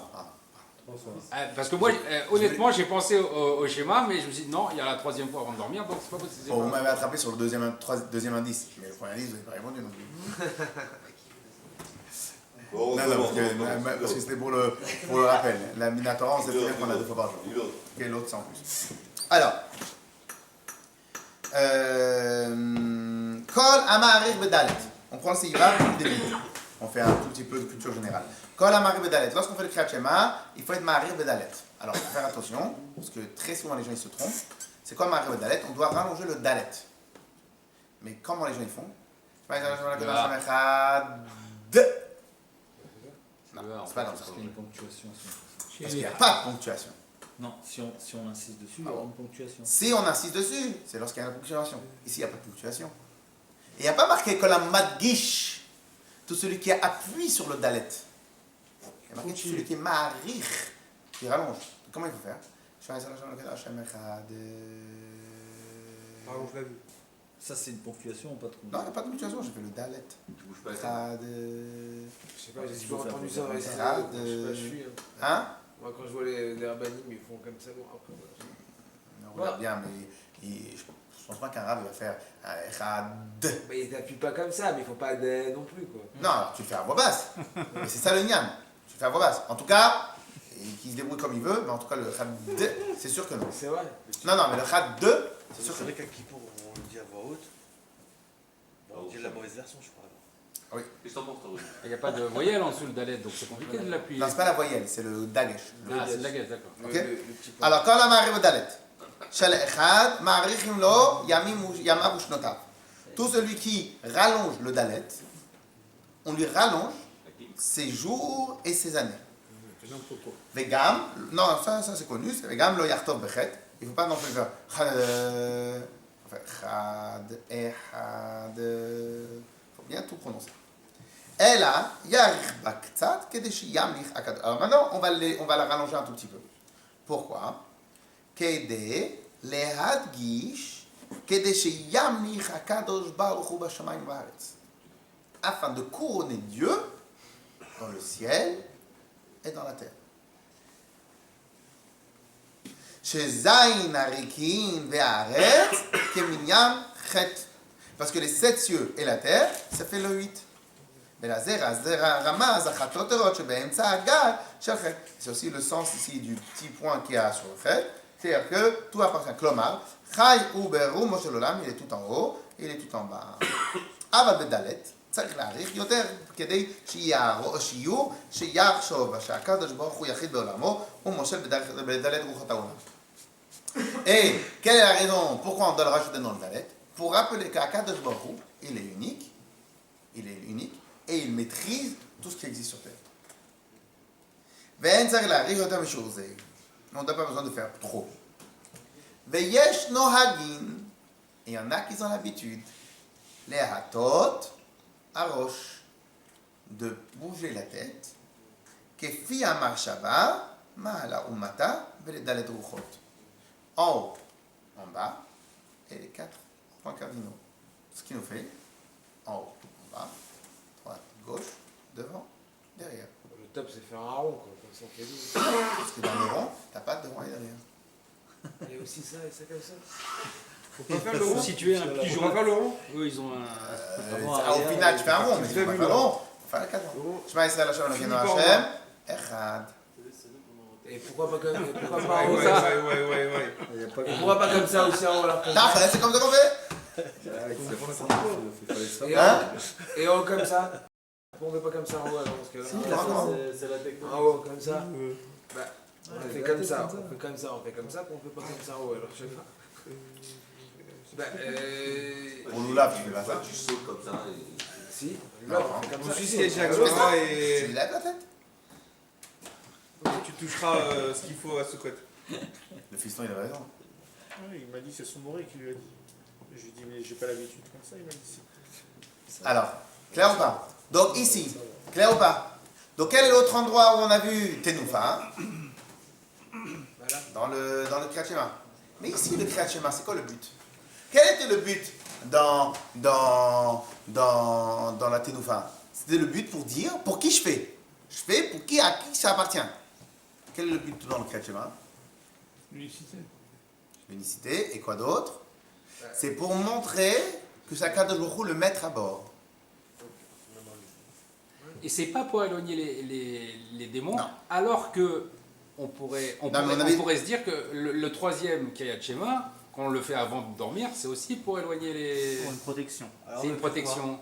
Donc c'est pour ça que c'était conçu dans l'esprit. Alors, on n'avait pas dit que le but il était d'éloigner. On n'avait pas dit que le but il était d'éloigner les morts, les catastrophes. On avait dit que le but il était de montrer l'importance. Non mais sur le Lulav, si on fait la Oui, mais même pour le lab. C'est Le but, la première version, c'est pour qui je fais. Deuxième version, quelle est l'importance de ce que je fais. Donc le but il n'est pas de montrer que je peux éloigner les morts. On a rien de ça. Le but il est de montrer que même le marché au mitzvah, la préparatif à la mitzvah, elle a la capacité à elle toute seule de nous sauver. C'est ça le but. C'est pour qui je fais et quelle est l'importance de ce que je fais. Dans le Kriyat Shema, on nous a dit que c'était pour qui je fais. Non, pourquoi? Parce que c'est comme dans des films, j'ai pas le risque, le facteur risque. Alors pourquoi je fais dans le Kriyat Shema? Parce qu'en réalité, le Kriyat Shema, c'est un moment où je fais quoi? Où je montre c'est qui le boss. Je couronne. Oui, mais il faut avoir des cabanotes sur chaque truc en plus, je crois. Shema Israël, Hashem Elokeinu, Hashem, évidemment, et Echad, que Hashem il est dans tous les. Dans les 7 cieux, sur 3 et 4 points cardinaux. C'est ça. C'est pour ça que le Yetzara il est moins présent à ce côté. côté. La lève un tout petit peu. Voilà. Un tout petit peu. Le Yetzara il est moins présent à ce Encore. côté. Ok. Clair? Alors maintenant, clair ou pas? Donc en vérité, de là on pourrait aussi faire une Zera Shabbat. De là on pourrait aussi faire une comparaison. C'est pas la comparaison. C'est pourquoi je fais le Lulav dans les 4 points cardinaux. En vérité, chez Yamlir, Akadosh Baruch Hu. Ça c'est un troisième point. Troisième point. De là j'ai quoi? J'ai la clôture. C'est quoi la clôture? Dans le premier jeudi, pour qui je fais? Dans le deuxième jeudi, quelle est l'importance de? Dans la troisième version, c'est quoi? C'est en réalité, c'est ni pour qui je fais, ni l'importance. C'est qu'à ce moment-là, je suis en train de dire que tout appartient à Kadosh Baruch Hu et à Kadosh Baruch Hu, c'est le roi du monde. Ça englobe tout quoi. Ce qui nous rappelle un autre point. C'est quoi l'autre point? Et c'est aussi important pour Hoshana Rabbah. Ce qui nous rappelle un autre point, que toutes les mitzvot des fêtes se joignent à Rosh Hashanah. Qu'est-ce qu'on a fait à Rosh Hashanah? On a couronné le roi. À Kippour, on a demandé pardon au roi. Parce que c'est dans la continuité. À Sukkot, on est en train de réaffirmer ce principe-là. Et si maintenant on veut comparer, en vérité avec Hoshana Rabbah, pas avec Hoshana Rabbah, avec les fêtes, puisque une des moments où le monde entier il va être nidon bemaïm, il va être nidon dans la parnassa, un des moments où le monde entier va être nidon dans la parnassa, il va être jugé si maintenant il va avoir cette parnassa ou pas, c'est Rosh Hashanah évidemment, Kippour et Sukkot. Sukkot, c'est pour ça qu'on fait le Nisuch HaMayim, c'est pour ça qu'on verse l'eau sur le Mizbeach. Pourquoi on verse l'eau sur le Mizbeach? Parce qu'en vérité, on veut montrer qu'en vérité, à ce moment-là, Akadosh Baruch Hu va décider combien il y aura d'eau dans le monde. Quelle est la première source de parnassa dans le monde? L'eau. Et c'est quoi qu'on verse l'eau sur le misber? Pendant Sukkot. Très bien. Au passage, ça rejoint moins le Sefer HaChinuch. Le Sefer HaChinuch, il avait dit que tout ça est un lien, entre guillemets, de réserve. C'est pas du tout ça que le Sefer HaChinuch voulait dire. On pourrait dire symbolique. Là, on passe directement à un autre message qui est beaucoup plus spirituel. C'est quoi le côté spirituel? C'est que, j'utilise le lulav pour montrer, je montre dans le lulav pour qui je fais, je montre dans le lulav quelle est la puissance du mitzvah, alors que lorsque tu fais un symbole, le drapeau est un symbole, mais la puissance, le drapeau, il est zéro le drapeau. Ici, on est parti dans un degré, dans une facette un peu plus spirituelle. C'est quoi la facette un peu plus spirituelle? Pour qui je fais la mitzvah et quelle est la puissance de la mitzvah. Sans parler de la troisième facette qui est qu'en vérité, grâce au lulav, je montre qu'à qui appartient le monde, appartient à Akadosh Baruch Hu, c'est Akadosh Baruch Hu le roi du monde. Et mieux que cela, pourquoi Sukkot? Parce qu'à Sukkot, nous sommes jugés par le roi combien d'argent, combien de parnassa, combien le monde va pouvoir vivre. Ok? Mais l'eau, il y a aussi un rapport avec la simcha, qu'on n'a pas besoin du vin pendant la fête de Sukkot pour avoir la simcha. Ça, c'est pas mal la version, mais pour l'instant, on n'a pas eu. Un dernier point. D'ailleurs, tu as parlé de drapeau. La protection des drapeaux pendant les sorties de l'Israël avait une importance. Les Bouddhas, pour les Dains, pour les Allez, un dernier point, on fait le Zohar, on s'arrête? Oui, parce que tout ça, tout ça, il y a des correspondances avec le Zohar. Tout ça. Il y a des correspondances avec le Zohar, certainement. Alors le Zohar, il est un peu différent. Allez, venez, on fait le Zohar. Allez, monsieur. Vous prenez cette page-là. Je ne sais pas si vous l'avez reçue. Ouais, tenez. Alors, pardon, par contre, cette page-là, je devais la faire en recto verso, mais elle ne va pas sortir en recto verso. Regardez si vous l'avez. Il reste que le Zohar, hein, vous pouvez rester. Hein. Livraison à faire. Livraison à quelle adresse? Rue de l'Arcade? Ah non. C'est bon, je crois qu'il y a une seule page, non? Je crois qu'il y a une seule page. Non, c'est bon. C'est bon, vous avez? Non. Si, il y a une seule page. Je crois qu'il il y a une seule page. Non, ça n'a rien à voir, ça. Voilà, c'est ça. C'est ça? Ouais, c'est là. Il y en a combien? Qu'est-ce qu'il y a en haut de... Non, c'est là. Vous avez transmis? Il y a pour tout le monde? Il n'y a que ça?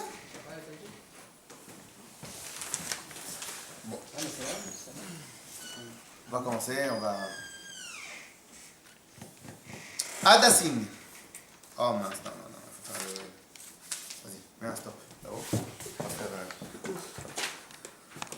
Alors le Zohar. Mais allez, messieurs, on y va. Vous êtes ou pas? Alors, c'est dommage, c'est pas tout le monde là. C'est bon? Alors, le Zohar, c'est un des livres principaux, mais un des livres de la Kabbale, ce qui a été écrit à l'époque des Tanaïm. Donc, en vérité, Rabbi Shimon bar Yochai, pour ceux qui ne le connaissent pas, fait partie des grands maîtres de la Mishnah. La Mishnah, c'était à quelle époque? C'était vers la fin du Second Temple. Ok? Et pourquoi on lit le Zohar, je m'excuse, avant une brite, parce qu'en réalité, le Zohar, la force de la Kabbale de manière générale, c'est de révéler la puissance de la Neshama. Ça, c'est la force de la Kabbale de manière générale. Donc, lorsqu'on apprend le Zohar, c'est justement pour réveiller la force de la Neshama de l'enfant. Alors, il y en a... Ici, on fait le Zohar. Comment? Bien sûr, parce que de toute façon, le Zohar, c'est une partie de la Torah comme une autre. Sauf que c'est l'intimité de la Torah. C'est l'intimité d'Akadosh Baruch Hu. On travaillera une autre fois. Ok? Alors, il y va. En vérité, le passage il commence pas comme ça. Lulav, Beyamin, On va commencer les 3 lignes après. Lulav Bayami. Donc on prend le lulav dans la main droite. Kalil Shisha Minim. On a combien d'espèces en tout, au total? On en a 6. Messieurs, on a lulav, 3 adassim, 2. Non, on a plus que 6. Non, 6. Qu'est-ce qu'il y a en fait 7 avec le hétrog. Le lab seul, non, mais on parle du lab. 3, 2, 1, plus 1. Non, pardon. Ça, c'est pas des Pardon. espèces, il n'y a que 3, il n'y a pas 6. On va continuer dans le mot. Kalil Shisha Minim, les 6 sortes. Bon, je sais pas pourquoi il y a 6 sortes. On va voir. Gimel Adassim. Donc on a les Gimel Adassim. Alors c'est quoi les Gimel Adassim? C'est Gdola, Gvura et Tiferet. Alors je ne sais pas si vous connaissez un peu le principe de Chassidut. Le principe de Kabbale.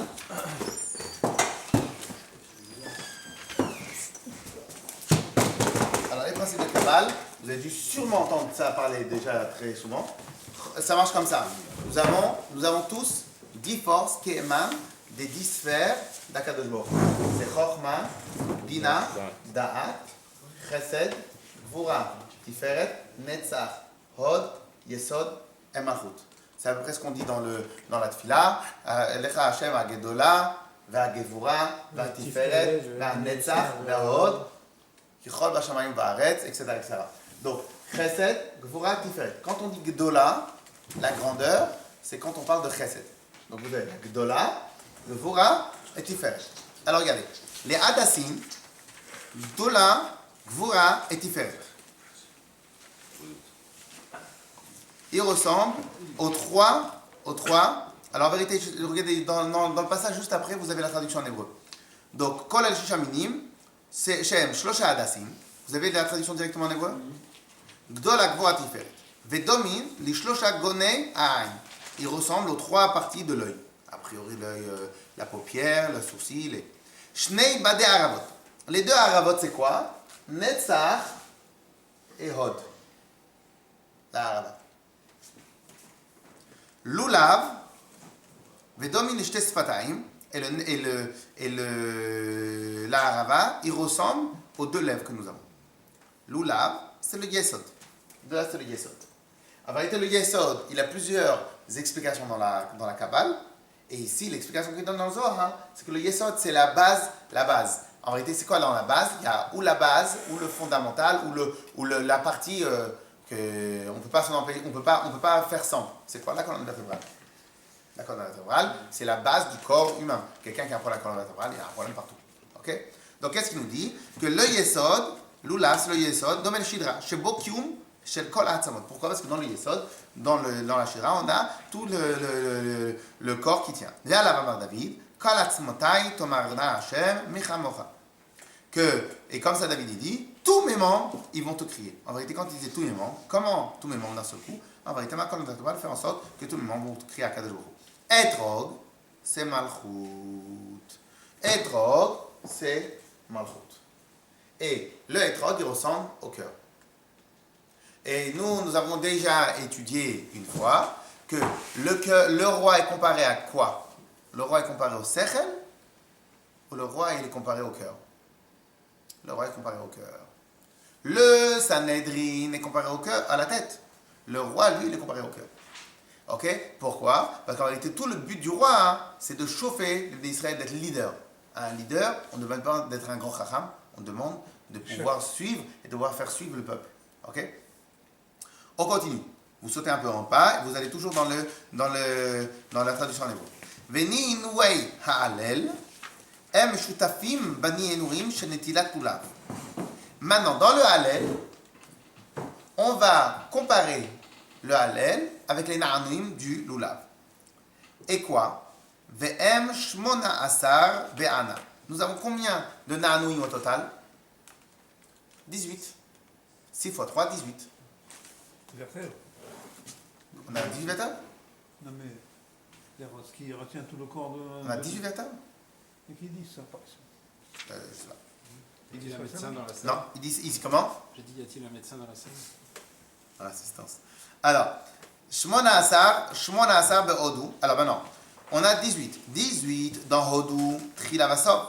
Shmona Asar Shenetilat Ulav, Are Ain Bet.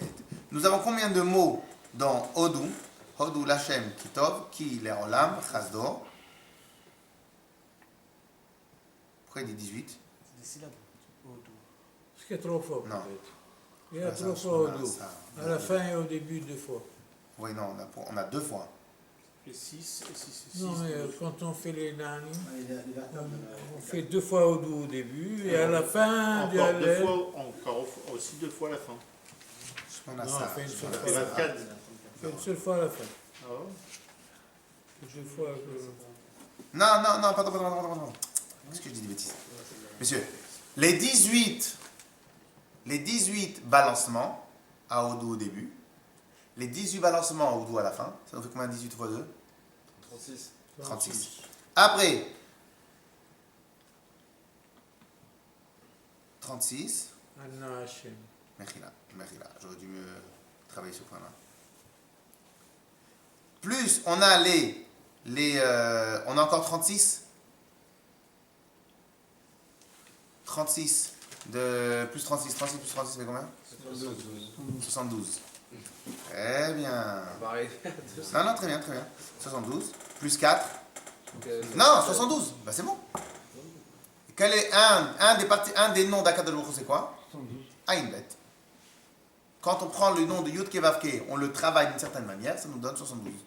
Un des noms principaux d'Akadosh Baruch Hu, c'est le prénom Yud Kevavke quand il est décomposé, et il nous donne 72. Ce qui nous fait que pourquoi on fait la totalité des Na'anouim qu'on fait dans le Hallel, nous donne 72 balancements. Les 72 balancements représentent le nom d'Hachem. Donc en vérité, ça rejoint un peu ce que le Shulchan Aruch a dit.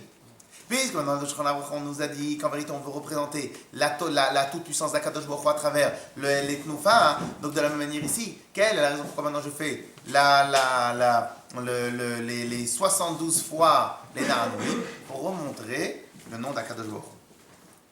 Ensuite, et c'est pour cela que quelle est la gematria de Chesed? Le Lulav, c'est la même gematria que Chesed. Chesed, presque Chesed. C'est combien Chesed? Chet, c'est 8. Samer, 60. Ça fait 68. 68 plus les 4 espèces du Lulav, ça fait 72. Donc en réalité, dans le Lulav, on a la même valeur. Attendez, et 2 secondes. Et le Lulav, tout ça, ça fait combien? Lamed, Vav, ça fait 36. Lamed, Bet, ça fait combien? 32. 36 et 32, c'est combien? 68. Plus les 4 espèces de Lulav, ça fait 72. Donc en réalité, nous avons Des espèces de Lulav. les 4 espèces qu'on a de Lulav. Adaz, Arava. 32 on a vertèbre. 32 de... 32 c'est 32. Non, on a plusieurs fois dans le Lulav, on a la totalité, on arrive à une somme de 72. Les 4 fois 18, ça nous arrive à 72. Les balancements. Les balancements. Le mot Lulav, ça fait 68, plus les 4 espèces, ça fait 72. Et Ulav, il est déjà inclus dans les 4 espèces, on peut la raconter. Non, c'est le mot. Dans les gematriotes, on ne pose pas beaucoup de questions. Il y en a qui recevaient toutes les gematriotes par leur maître. On continue, messieurs. Alors, messieurs, maintenant, pourquoi maintenant on prend le Lulav dans la main droite? Et pourquoi ça s'appelle le Etrog dans la main droite? Parce qu'en vérité, dans le Lulav tout seul, c'est presque le Chesed. C'est presque le mot Chesed. Parce que dans Chesed, en vérité, c'est quoi le Chesed? C'est Chet, sa mère, 68, plus les 4. C'est quoi 68 plus 4? C'est 68 du mot Lulav, plus les 4 des 4 espèces. On continue. Et le Etrog. Et pourquoi le Etrog on le prend du côté gauche? Parce que c'est comme le cœur. Et le cœur se trouve à côté gauche. כמו שבקשו, לולב בימין ואתרוג בשמאלו. והם כנגד זכור ושמור, ומן התרשמן העמוד האמצעי, לולב בימין ואתרוג בשמאלו. Ok. On passe à côté.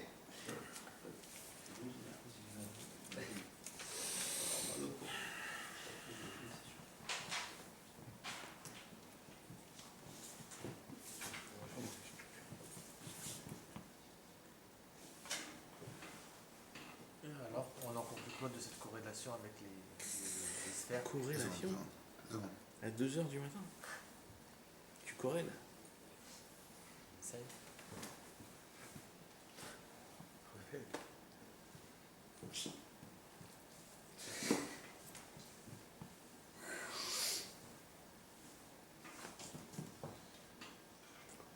On a fini? Presque. Ah non, tu le fais. Ok, passe-le. Ok. Allez, passe-le. Alors maintenant, et donc là maintenant, on a un tout petit peu bouclé l'histoire. Qu'est-ce qu'on a vu dans la Gemara? Pas dans la Gemara. La tout premier, on avait vu, non, le Sefer Achinoch, on va le reprendre après. Dans la Gemara, on avait vu quelle est la raison pour qui on fait le lulav. Deuxième raison, c'est quelle est la force de Hersher Mitzvah et donc d'une mitzvah,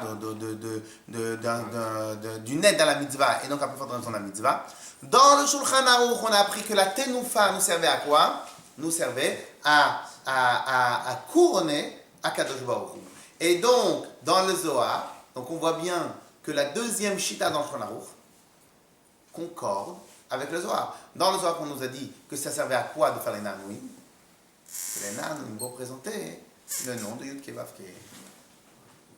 Ce qui veut dire que lorsque maintenant tu fais les Nanouim au Hodou au début, Hodou à la fin, et les deux fois dans Hana Hashem Moshiana, ce qui nous donne quoi? 72. Pourquoi 72? Parce que c'est le nom d'Akadosh Baruch Hu. Et donc en fin de compte, on voit que le Zohar, lui, tiens, c'est quoi sa chita? C'est quel est le but des Nanouim? C'est à peu près comme Shulchan Aruch, on a vu. C'est quoi dans Shulchan Aruch? C'est prouver qu'Akadosh Baruch Hu, couronné Akadosh Baruch Hu dans le monde. Et en gros, c'est Yud Kei Vav Kei, c'est la forme des gestes. Parce que lorsque. Comment? C'est la Non, forme non, des- pas la forme des gestes. C'est quand on utilise Yud Kei Vav Kei, je me rappelle plus exactement du calcul. Lorsqu'on utilise Yud Kei Vav Kei en faisant les lettres entières, par exemple Yud, ça s'écrit Yud, Vav, Dalet. Plus D'accord. Kei, c'est He, Aleph. Plus, et des fois on peut écrire He avec He, He. Donc il y a plusieurs manières de faire. Donc tout ça, la gematria de tout le nom Yud Kei Vav Kei, mais de manière élargie, de manière entière, ça donne 72. Donc une des lettres, et c'est pour ça qu'on dans le Kriyat Shema, on a aussi 72 lettres, 72 mots. Le mot 72 est le chiffre 72 est un Oui, chiffre donc quoi, à sa mort. Parce que nous la avons tenoufa. 72 ténoufot de Lulav dans le Hallel. Ah, dans le Hallel. Ouais, il y a 5 fois. Non, Il y a 6 fois 18. Non, 4 fois 18. 5. Non, 10. Non, alors les Cinq. Saradim, Deux les Saradim, au- les deux Saradim au font doux. 2 fois au doux. Et ben, mais les Deux Hana et un- Ashkenazim, et nous, en vérité, les Ashkenazim, je sais pas, mais nous, les Chassidim, On fait on six. fait que 4 fois. On Voilà. fait au doux au début, au doux à la fin, Hana Hashem fois 2. D'accord, ça fait 4. Et si maintenant quelqu'un, 4 fois combien? et à tel point qu'on vous respectez ce chiffre-là des 4 fois, 4 fois, c'est que si maintenant quelqu'un, il a fait la bracha sur l'oulav juste avant le Hallel, eh ben on fait un Hana Hashem Moshiana et pas un 2. Quand tu fais le bracha sur l'oulav avant la tefila, donc tu as eu le Haefsek, tu as eu une introduction, Ouais. etc. Donc tu fais la totalité. Si maintenant tu l'as fait juste après, je veux pas qu'on. Mais ça fait 4 fois combien? 4 fois 4 fois 18. Pourquoi 18? Parce que Ah, c'est oui, 3, c'est 6 fois 3. Et c'est D'accord, sur le Razak. trois. Hein? Le 3 c'est quoi? Le repos m'a fait du bien. 6 c'est les. C'est 6 fois 3. Non, c'est pas 3, 4. Non, 3 fois 6, 10. Ah, 3 fois le balancement. À chaque Voilà. fois, je fais. D'où il sort ce 3 là? Razak. Alors en vérité, le Tosfot, il pose la question d'où il sort le 3 fois. Et en vérité, c'est tout un pulpoul que. Non, non, c'est parce qu'il ramène ici qu'il y avait. Il a dit, on l'a vu, c'est Non, non, mais pour d'où les gens. Essaye de go là, et puis,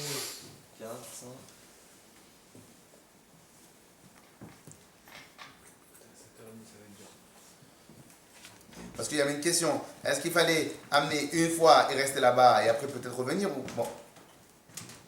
Je n'ai pas la réponse officielle à Pi Halakha, mais sinon en vérité, on a une règle qu'on a toujours un cycle de 3. La Chazaka, Chochma Binadat, Chesed Gvura Tiferet, on a toujours un cycle de 3. Donc en vérité, on a toujours besoin. Ouais, Bon. mais les Séfaradimes, Razak. c'est un problème. Les Séfaradimes, Razak, bon. ils font 5. 7h15. Les Séfaradimes, ils font 5. Jusqu'à 9h. 5, 9h15. Hein, Max. ils font 5. Ouais. 5 fois 18. 5 fois 18, ça le fait pas. Oui, on a des pommes.